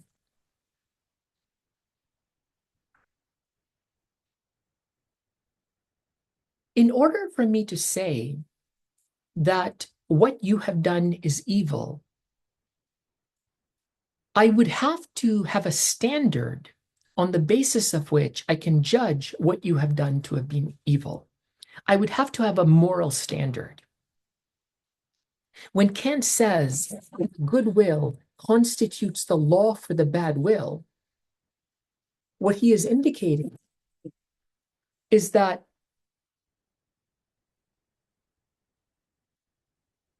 The very idea of transgression, the very idea of having done something wrong, the very idea of not fulfilling an ought,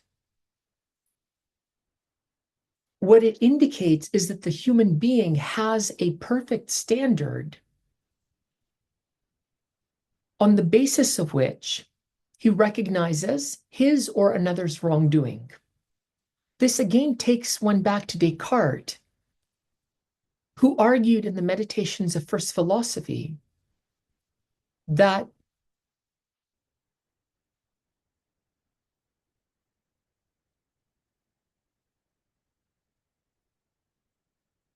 precisely because the human being has an idea of perfection, God must exist. What does it mean that the human being has an idea of perfection?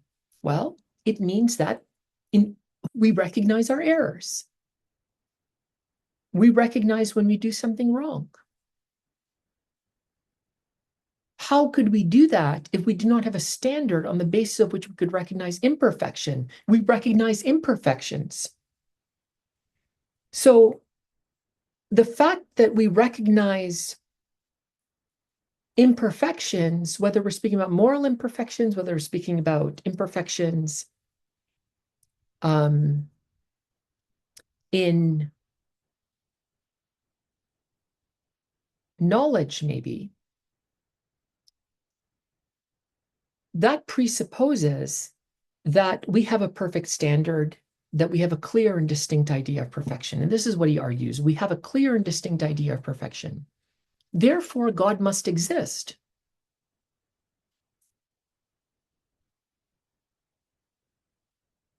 God is that which is sufficient to explain the standard that we have. Is the perfect standard God? Is the idea of perfection that we have God? Is the idea of perfection that we have what Kant calls reason?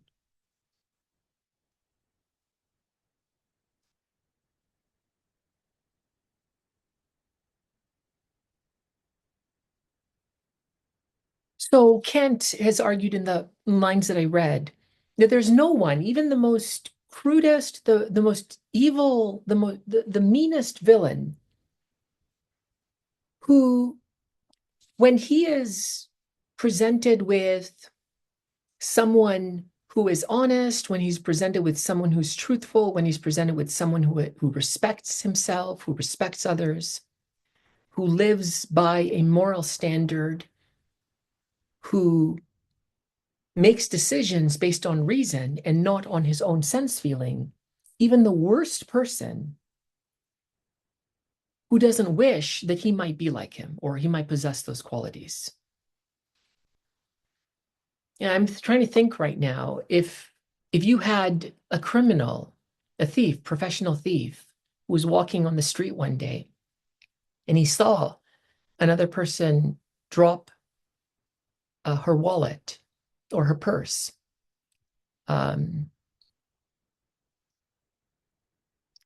unlikely, or leave her purse behind. Maybe she was having a meal and she left her purse behind. And then another person picked up the purse and ran after the woman and gave it to her. Whereas the thief would have just taken the purse and kept it for himself. The thief would wish, Kant is saying, in his heart of hearts, that he would be like the one who gave the purse back. It's interesting. Would he acknowledge that he wishes to have been like the one who returned the purse? No. But would he wish deep down? Yes. Would that make him angry? Would that make him stop? Yes, it would make him angry, maybe, and no, it wouldn't make him stop doing what he's doing. But, how do you turn away from the truth that comes from your very own being and whose consciousness you cannot escape? How do you escape God? In the scriptures, God is everywhere, above, below, beside, around. And, you can say that God is like the behind, that you can never get behind. God is the eyes, you can say, that are inescapable precisely because they're omnipresent. It's conscience itself, maybe, is one way to think about it.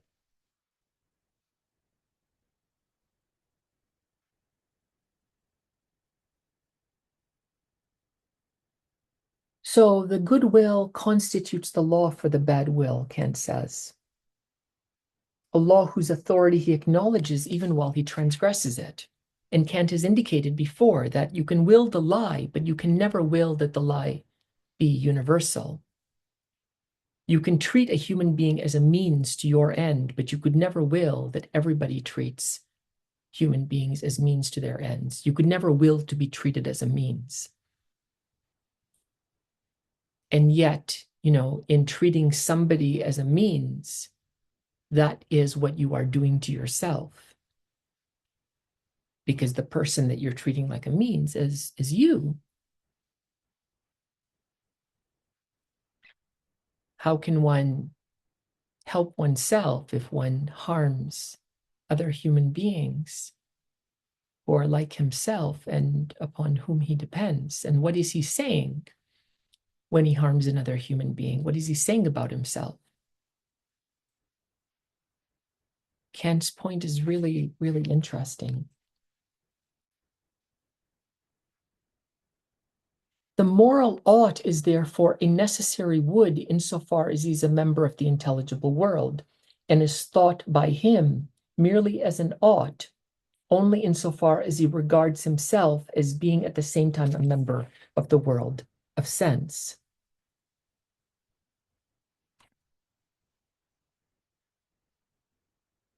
New heading, 455, concerning the extreme limit of all practical philosophy.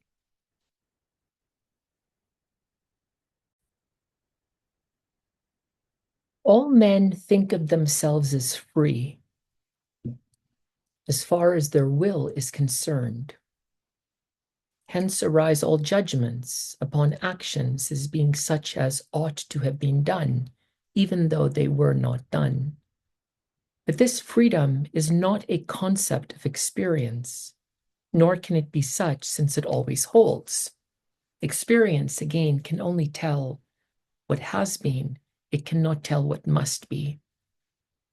Kant says in the Critique of Pure Reason that experience only tells what is, not what must be, and that it cannot be otherwise. In fact, experience doesn't even tell what is or what has been. It's reason, ultimately, that tells what has been and what is. Experience is not a concept of experience. Experience for Kant is what he calls the world of appearance. It is the world that is available to our senses, or at least it is in large part a world that affects us. Of course, human beings who have experiences are thinking beings, and so experience is not without thought.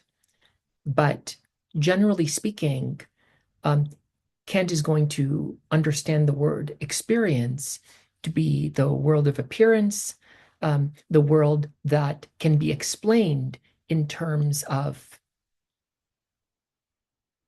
that which explains happenings in nature.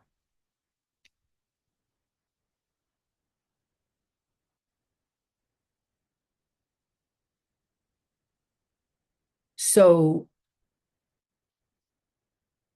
freedom is not a concept of experience is the same as saying that freedom is not intuitable or apprehended or apprehensible through the senses. experience would be the world in natural space and natural time.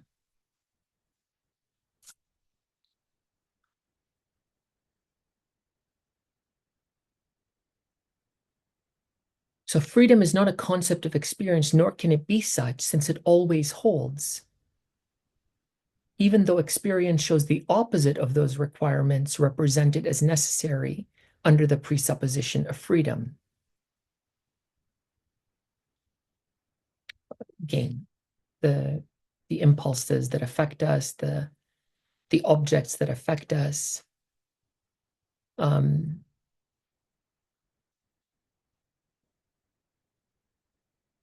On the other hand, it is just as necessary that whatever happens should be determined without any exception according to laws of nature.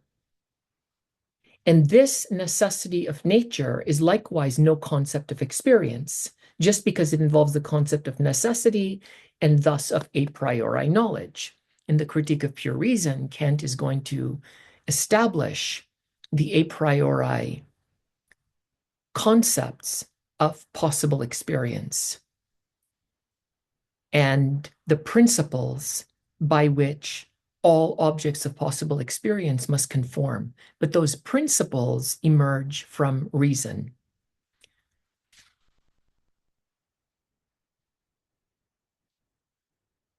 But this concept of nature is confirmed by experience and must inevitably be presupposed if there is to be possible experience, which is coherent knowledge of the objects of sense in accordance with universal laws. You see, the concept of experience doesn't just mean sense impressions. There's no concept of experience that any animal has. Experience presupposes that there is a coherence to the things that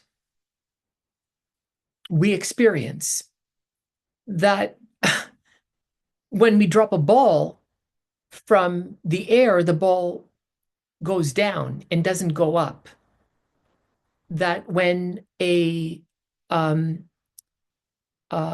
feather is thrown into a river that is moving downstream, that the feather will move downstream and the feather won't go upstream. Experience is, it presupposes order. It presupposes that the things that happen, the events, conform to necessary laws. Otherwise, how could we possibly have experience? How could I possibly say that, I want to, I want to make ice, so I'm going to put this water in the freezer? How could I say that if I did not know the laws by which nature is governed, and that these laws have been universal in everybody's past? How could I make sense of my history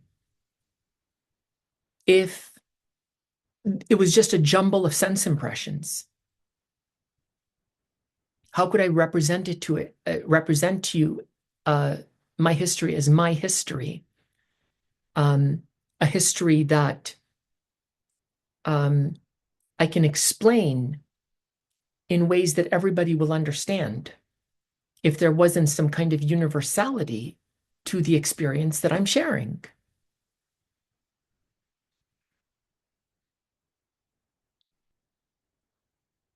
But this concept of nature is confirmed by experience and must inevitably be presupposed if there was to be possible experience, which is coherent knowledge of the objects of sense in accordance with universal laws. I'm jumping a few lines, still at 455.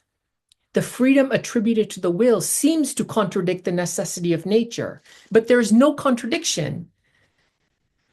It seems to contradict because I'm arguing on the one hand that the human being is free and not determined by the laws of nature.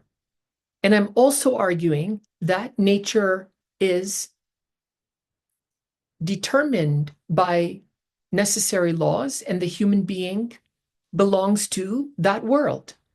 So the human being belongs to the world of nature. The human being belongs to the world of freedom.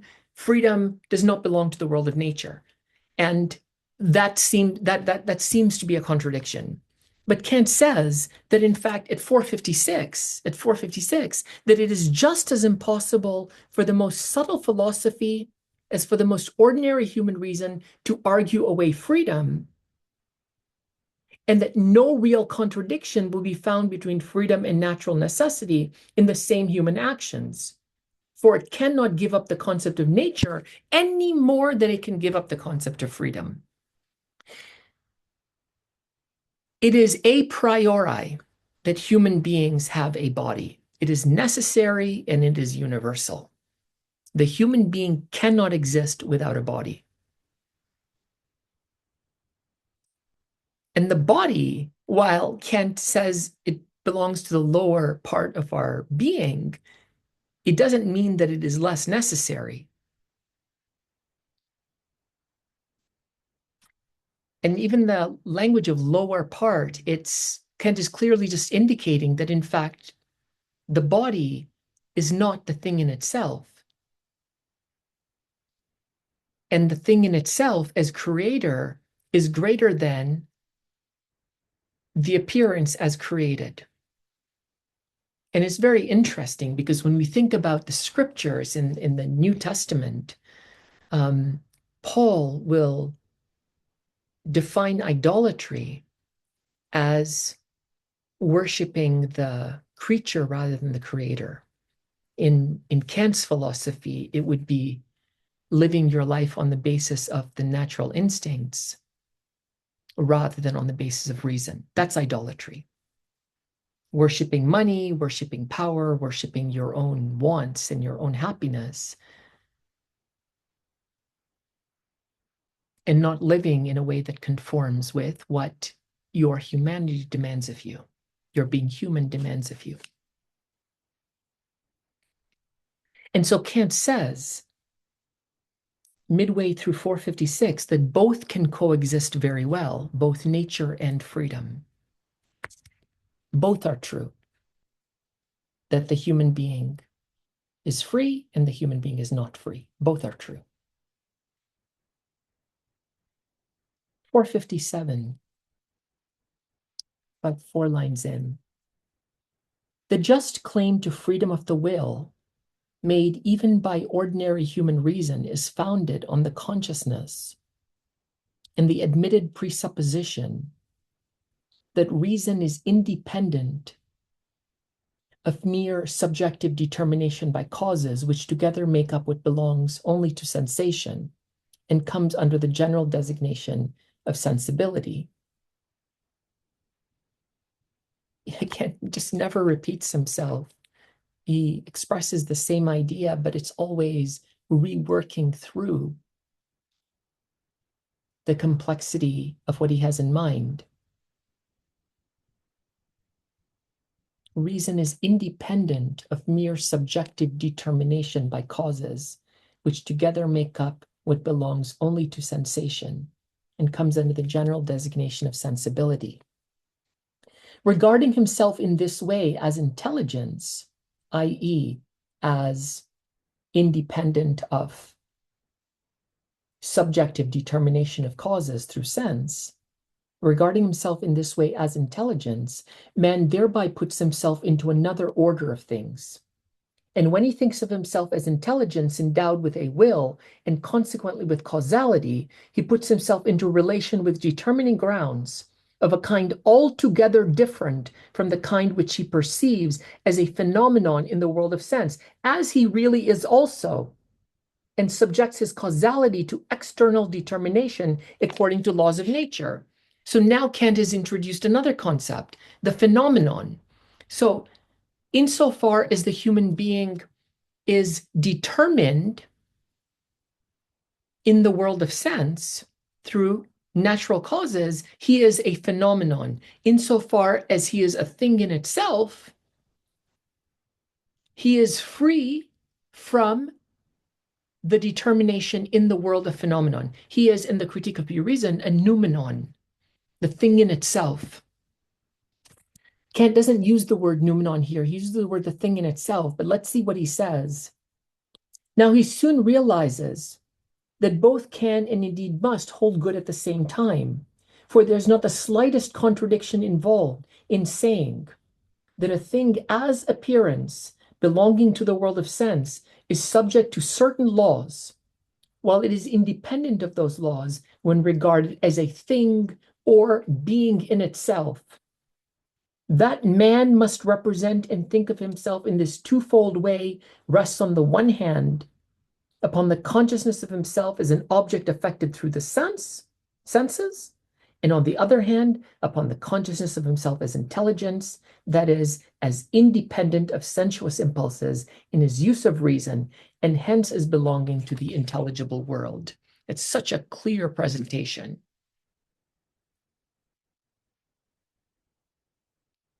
It connects completely with what Kant said at the opening of section 3, that the human being is affected by alien causes from without, and the human being is free insofar as he has a will and is free from the determination of alien causes. Both must hold good at the same time. It's not only that both can hold good at the same time, it's that both must good hold good at the same time. Because the human being must be determined through the necessities of nature, because we are embodied, and bodies are subject to the necessities of nature, natural necessity. So of course, the human being has to be determined in that side of his character.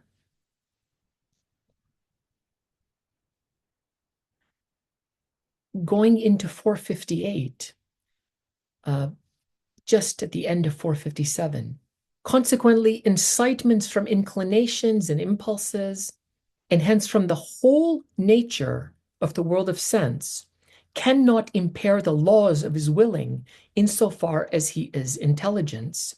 Indeed, he does not even hold himself responsible for such inclinations and impulses or ascribe them to his proper self, that is his will, although he does ascribe to his will any indulgence which he might extend to them, if he allowed them any influence on his maxims to the detriment of the rational laws of his will.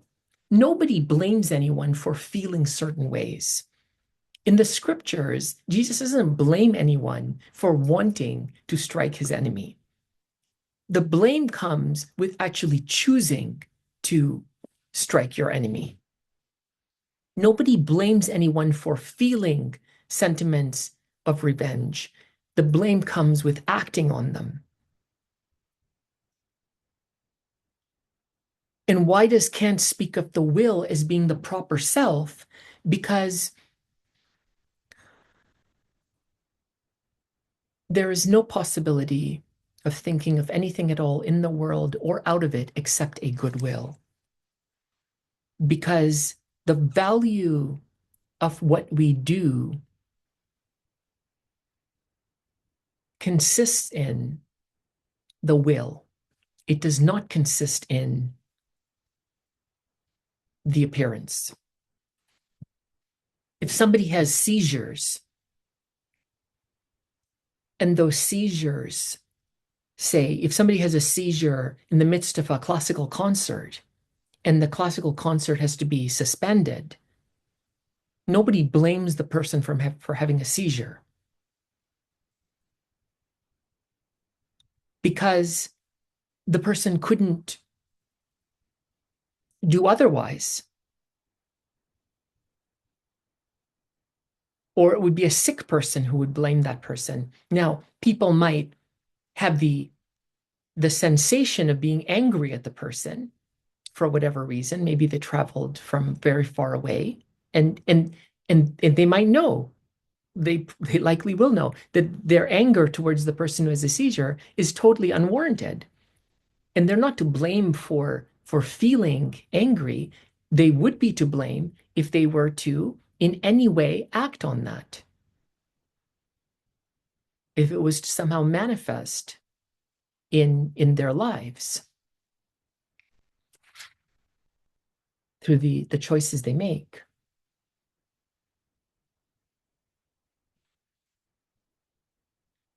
Midway through 458, midway through 458, the concept of an intelligible world is thus only a point of view which reason sees itself compelled to take outside of appearances in order to think of itself as practical, moral. If the influences of sensibility were determining for man, reason would not be able to take this point of view, which is nonetheless necessary if he is not to be denied the consciousness of himself as intelligence, and hence as a rational cause that is active through reason, namely free in its operation. This thought certainly involves the idea of an order and a legislation different from that of the mechanism of nature, which applies to the world of sense, and it makes necessary the concept of an intelligible world, the whole of rational beings as things in themselves. Kant, in the Critique of Pure Reason, Kant is never this clear about the thing in itself being human consciousness, being the will. He's never this clear.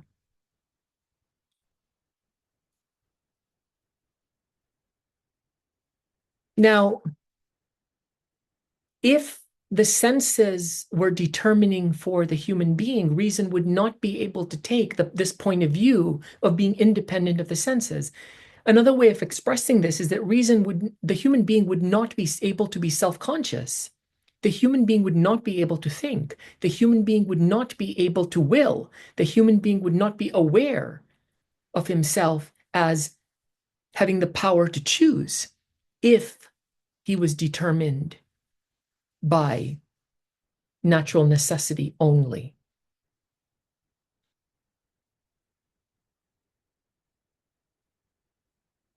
But reason would overstep all of its bounds if it undertook to explain how pure reason can be moral. This is exactly the same problem as explaining how freedom is possible. For we can explain nothing but what we can reduce to laws, whose object can be given in some possible experience. But freedom is a mere idea, whose objective reality can in no way be shown in accordance with laws of nature, and consequently not in any possible experience. This is a very important passage. Kant here has said that we cannot explain how freedom is possible. Why can we not explain how freedom is possible? Because to explain something is to reduce that something to determination through laws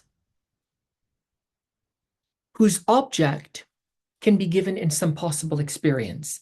To explain how freedom is possible, what Kant is saying is that you cannot explain how freedom is possible in terms of the same categories by which you can explain things in nature. You cannot explain how freedom is possible in the same terms that you can explain how this apple tree is possible,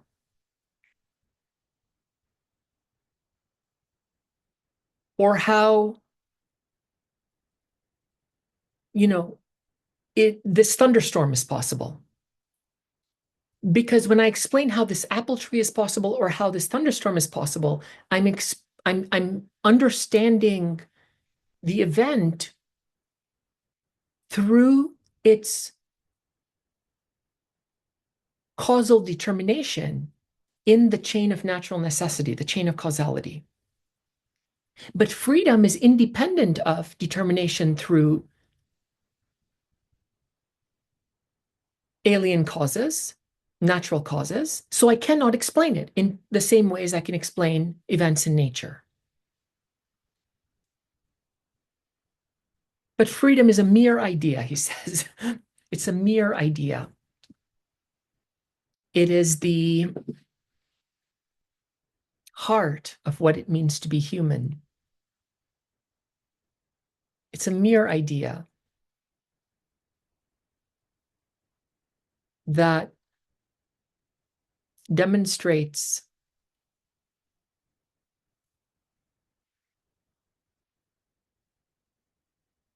everything that is demonstrable. It is the real itself, but it's a mere idea. The mere idea doesn't mean, oh, it's not worth anything. Mere idea means that this very simple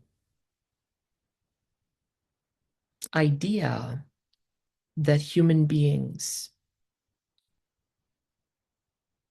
are free is the basis of all explanation. It's the foundation of all reality. All knowledge, all morality is possible because human beings have this mere idea.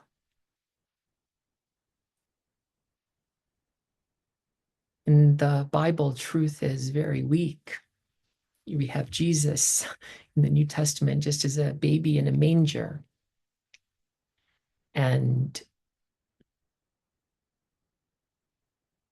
his birth marks the distinction between two eras, before Christ and in the year of the Lord, or before the common era and the common era.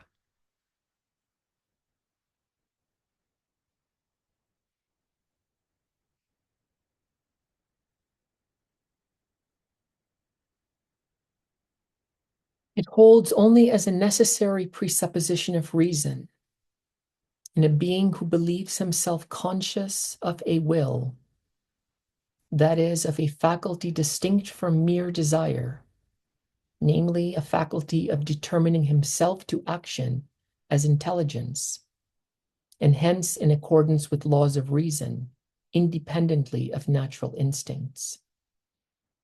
But where determination according to laws of nature ceases, there likewise ceases all explanation. So Kant is using the word explanation in a very limited way. And he's very clear in how he is using it, that explanation is determination through the laws of nature. And where determination according to laws of nature ceases, there likewise ceases all explanation. So in that sense, freedom cannot be explained, reason cannot be explained, human life cannot be explained, thinking cannot be explained within the compass of physics. Hence, they ground the metaphysics of human existence.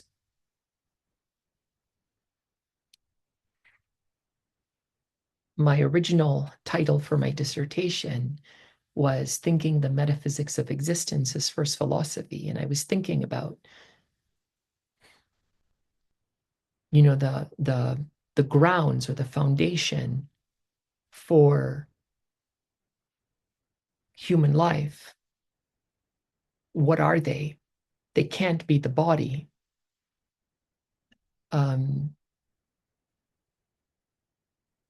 It has to be the consciousness, self-consciousness, which doesn't, again, belong to the world of physics, nature.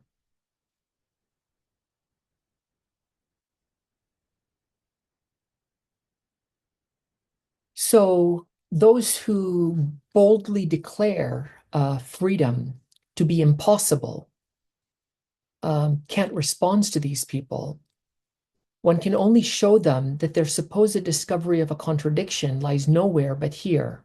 In order to make the law of nature applicable to human actions, they have necessarily had to regard man as an appearance, as subject to these laws, right, of nature. And now when they are required to think of man qua intelligence as a thing in himself as well, they still persist in regarding him as appearance. So science is concerned with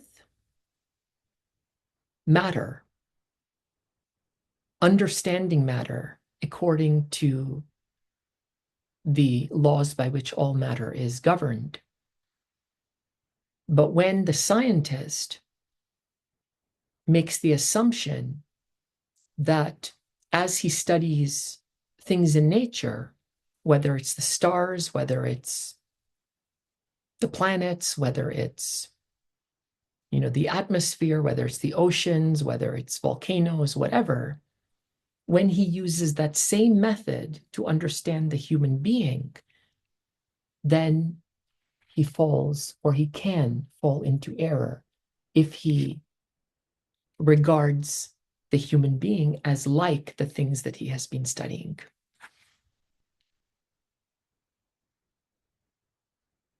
And now when they are required to think of man qua intelligence as a thing in himself as well, they still persist in regarding him as an appearance, as an object of nature.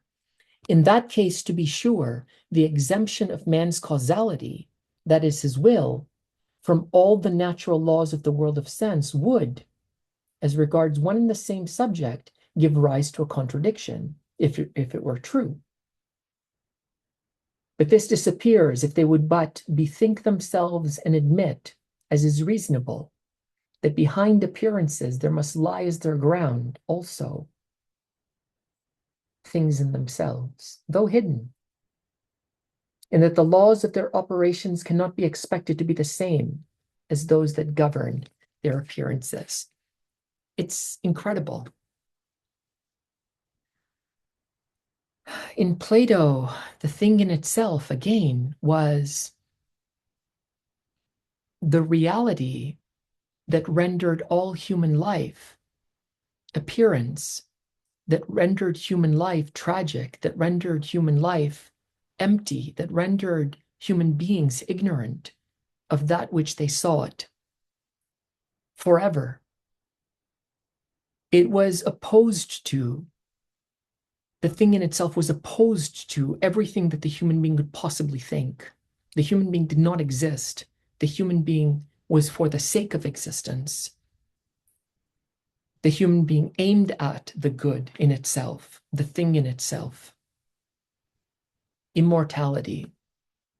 And Kant is taking that language of the thing in itself, and it's not out there. It's the very essence of human being. It's the reality. It's the human being is the center of the universe. I spoke in the previous video, I believe, about how in the Critique of Pure Reason, Kant indicated that when we look at the sky, we see the sun moving from one side of the sky to the other side of the sky. And according to the senses, it appears, if we simply judge by means of the senses, we would think that the sun is revolving around the earth. But from the point of view of reason, we understand that it's the earth that is revolving around the sun. And that symbolically means that the human being is enveloping the universe, all things. Pascal, Blaise Pascal, the French philosopher of the 17th century, said, "In space and time, the universe envelops me as though I were a point, but in thought, I envelop it. In space and time, the universe envelops me as though I were a point, but in thought, I envelop it. In nature, we appear like nothing. We're the weakest of all things. Even a virus, tiny microscopic virus, will destroy us, kill us. But we know that we are weak, and that knowledge is something that nothing else in nature has. And it's the reason that we can send a space probe to the other side of the solar system. It's the reason that we will one day inhabit Mars. It's the reason that we can perform all the miracles that we see on a daily basis at every moment.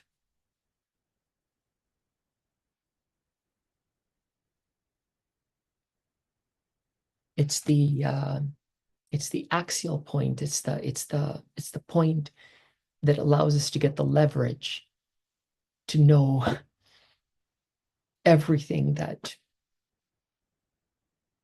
can be known.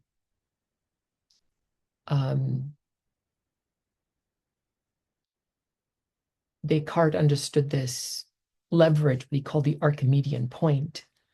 That point where, if you're using a pulley, you can lift up enormous weight using just the principle of leverage, and the principle, and that one anchor point that allows us to do that is the I think. From that, he demonstrated, again, the existence of God.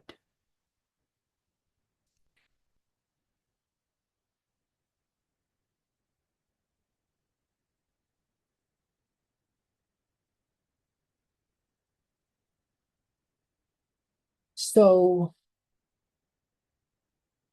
at about 460, Kant again turns to the question of interest. And I've spoken about the distinction that Kant makes, the distinction between taking an interest in something, which the human being necessarily must do, and acting from interest, which Kant says is pathological.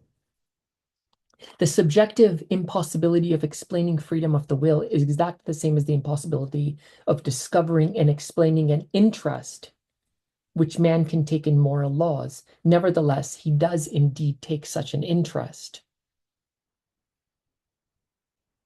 And that's the distinction between, he doesn't act from interest, from an empirical interest. He does take a rational interest. Nothing could be more important to him.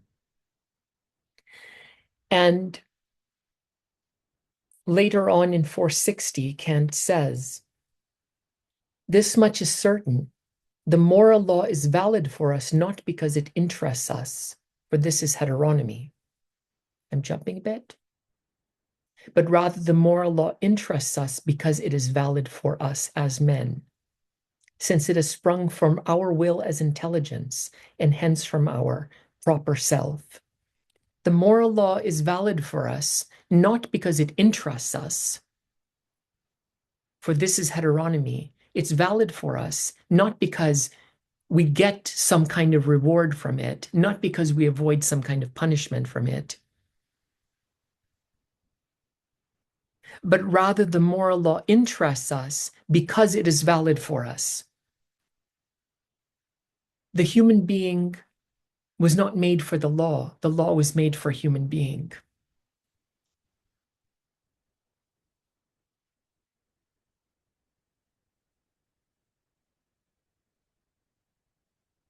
The moral law is valid for us not because it brings us advantages. The moral law is valid for us not because we satisfy our natural interests, not because our inclinations are satisfied. On the contrary, the moral law interests us because it is valid for us.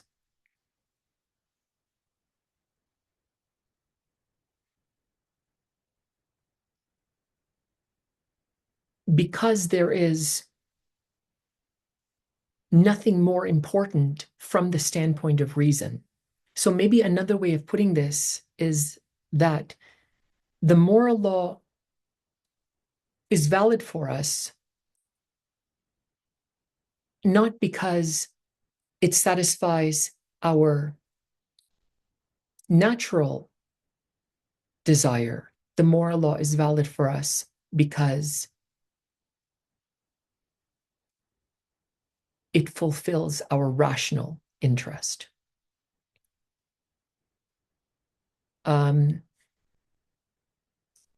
Because this is what it means to be human.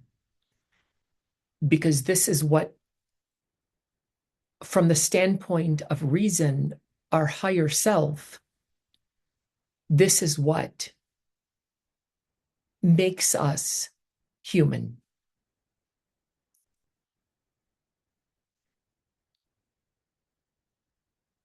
What belongs to mere appearance is necessarily subordinated by reason to the nature of the thing in itself.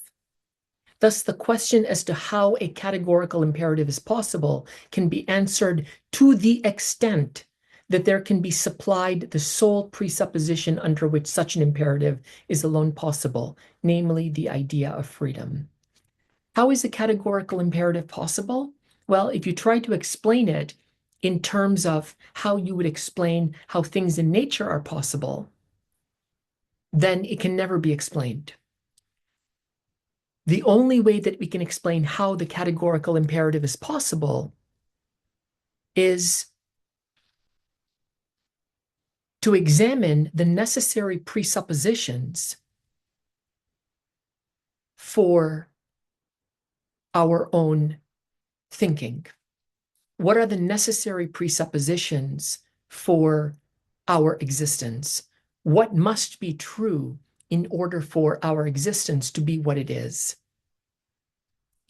This is not based on any experimentation. It's not based on observation. It's not based on experience. It's not based on the scientific method. Because freedom is not an object of science. It's the basis of science. And the basis of science cannot be understood as an object of science. So what are the necessary conditions for thinking? What are the necessary conditions for being self-conscious? What are the necessary presuppositions for the idea of freedom?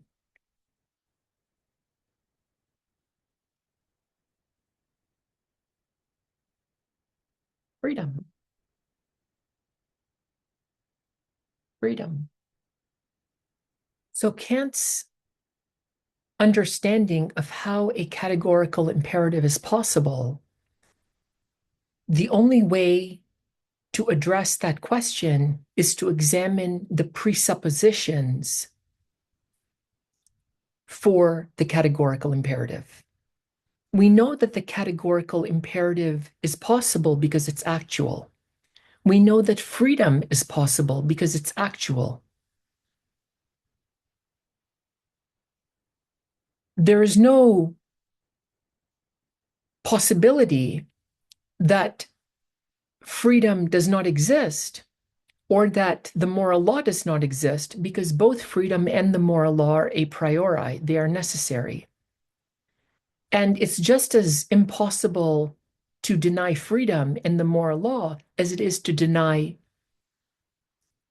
human existence, as it is to deny self-consciousness.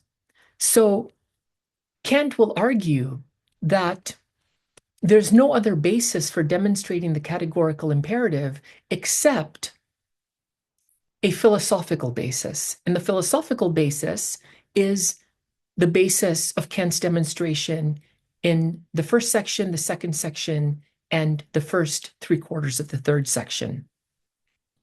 So Kant says into 461, about 10 lines above 462, but how pure reason can be moral, practical, by itself, without other incentives taken from whatever source, that is, how the mere principle of the universal validity of all reason's maxims as laws, which would certainly be the form of a pure practical reason, can by itself, without any matter or object of the will, in which some antecedent interest might be taken, furnish an incentive and produce an interest which could be called purely moral. Or in other words, how pure reason could be practical. To explain all this is quite beyond the power of human reason, and all the effort and work of seeking such an explanation is wasted. It is just the same as if I tried to find out how freedom itself is possible as causality of a will, for I thereby leave the philosophical basis of explanation, and I have no other basis.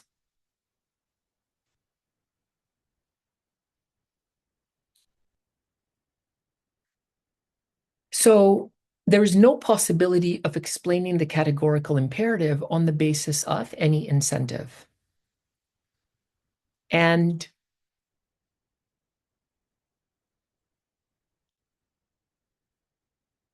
any attempt to try to explain the categorical imperative on the basis of any incentive or on the basis of any empirical ground or on the basis of the laws of nature will be futile. 462, closing in on 463. Here then is the extreme limit of all moral inquiry. To determine this limit is of great importance for the following considerations. On the one hand, reason should not, to the detriment of morals, search around in the world of sense for the supreme motive and for some interest that is conceivable but is nonetheless empirical. On the other hand, reason should not flap its wing impotently without leaving the spot in a space that for it is empty, namely the space of transcendent concepts that is called the intelligible world, and thereby lose itself among mere phantoms of the brain. In the first case, searching for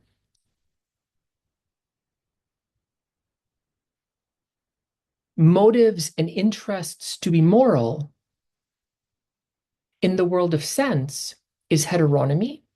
In the second case, searching for motives or interests in the transcendent sphere, i.e., the supernatural world, that is also heteronomy. In the Bible, this is idolatry. Idolatry is understanding either the cause of things in the world of nature or the cause of things in the supernatural world, understanding the divine to be in the world of nature or understanding the divine to be in a world that is completely unrelated to nature, in a world that is completely unrelated to thought. There are natural idols and there are supernatural idols. Both, for Kant, express reason as heteronomy, or the reason, the false use of reason in thinking that is heteronymous. Now, Kant has a concluding remark at the bottom of, just after 463, just after 463. It's remarkable, this concluding remark. It captures brilliantly Kant's insight in the grounding.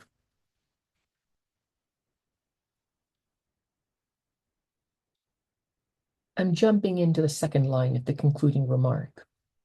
The practical use of reason, the moral use of reason with reference to freedom, leads also to absolute necessity, but only to the necessity of the laws of the actions of a rational being as such.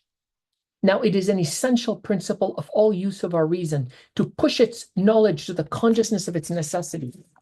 What is the necessity of reason? It's a moral necessity. It's not a natural necessity. And the task of reason is to push itself to a consciousness of its necessity. That consciousness of its necessity is called duty, its obligation. It's an inner necessity, not a necessity of nature.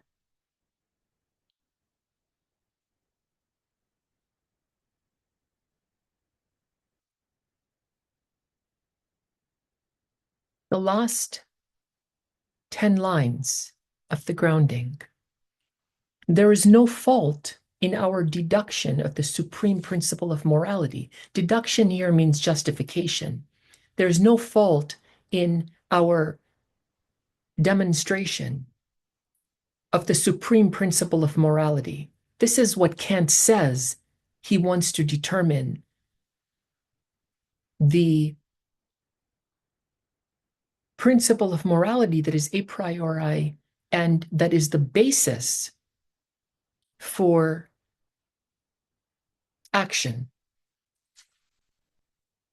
but rather a reproach which must be made against human reason generally, involved in the fact that reason cannot render conceivable the absolute necessity of an unconditioned moral law, such as the categorical imperative must be.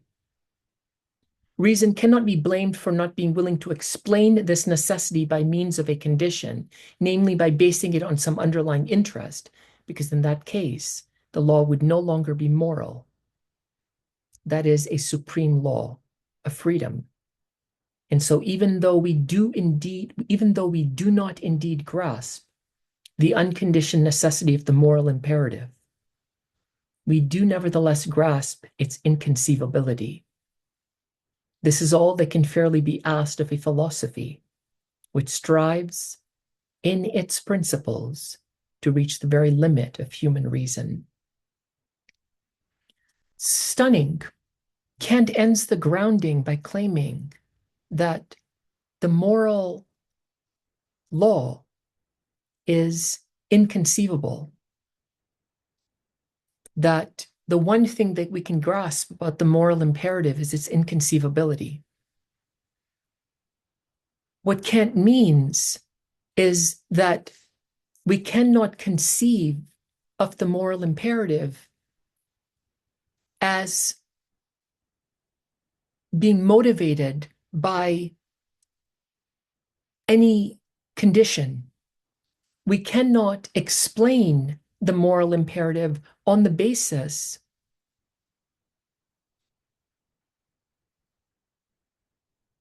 of any condition or interest, because the moral imperative, if it could be explained on the basis of any condition or interest, would cease to be moral. So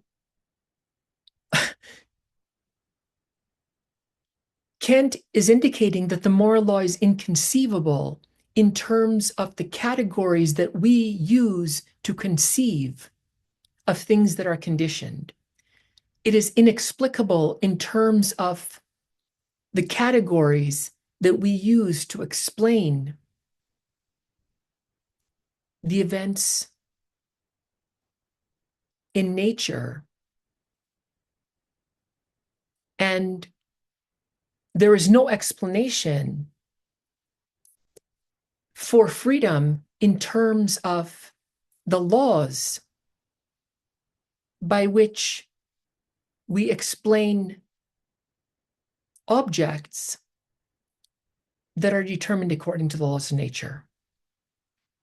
So the one thing that we grasp about the moral imperative is its inconceivability. The one thing that we grasp about the moral imperative is that it cannot be known as objects of nature are known. The one thing that we grasp about the moral imperative is that by which the moral imperative is possible cannot be known in the same way as the objects that are found in the empirical world. So again, there is no fault in our deduction, in our demonstration of the supreme principle of morality, the categorical imperative, but rather a reproach which must be made against human reason generally. People blame, people criticize human reason. Why? Because you cannot intuit it as you intuit objects of the senses. That's not the fault of reason. That's the fault of the human being who doesn't distinguish between the nature of reason and the nature of things in the empirical world.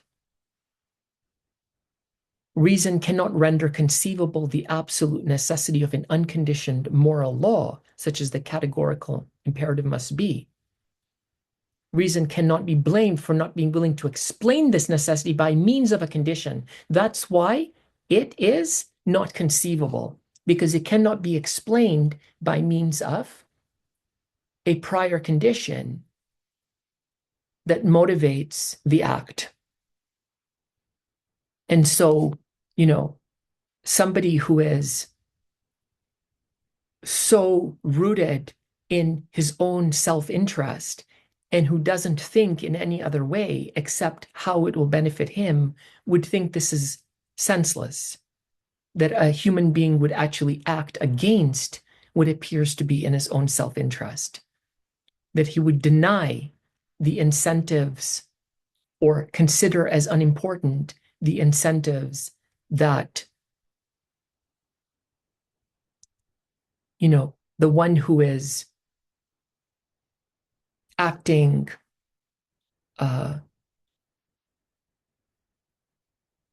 for his own self-interest would consider to be the grounds of his action. That the person who is going to act would not consider the things that have been held to be the most important things, like money and power and recognition and honor and so on. And the moral imperative will never be able to be explained in terms of those categories. And so even though we do not indeed grasp the unconditioned necessity of the moral imperative, you can't grasp it by means of a condition.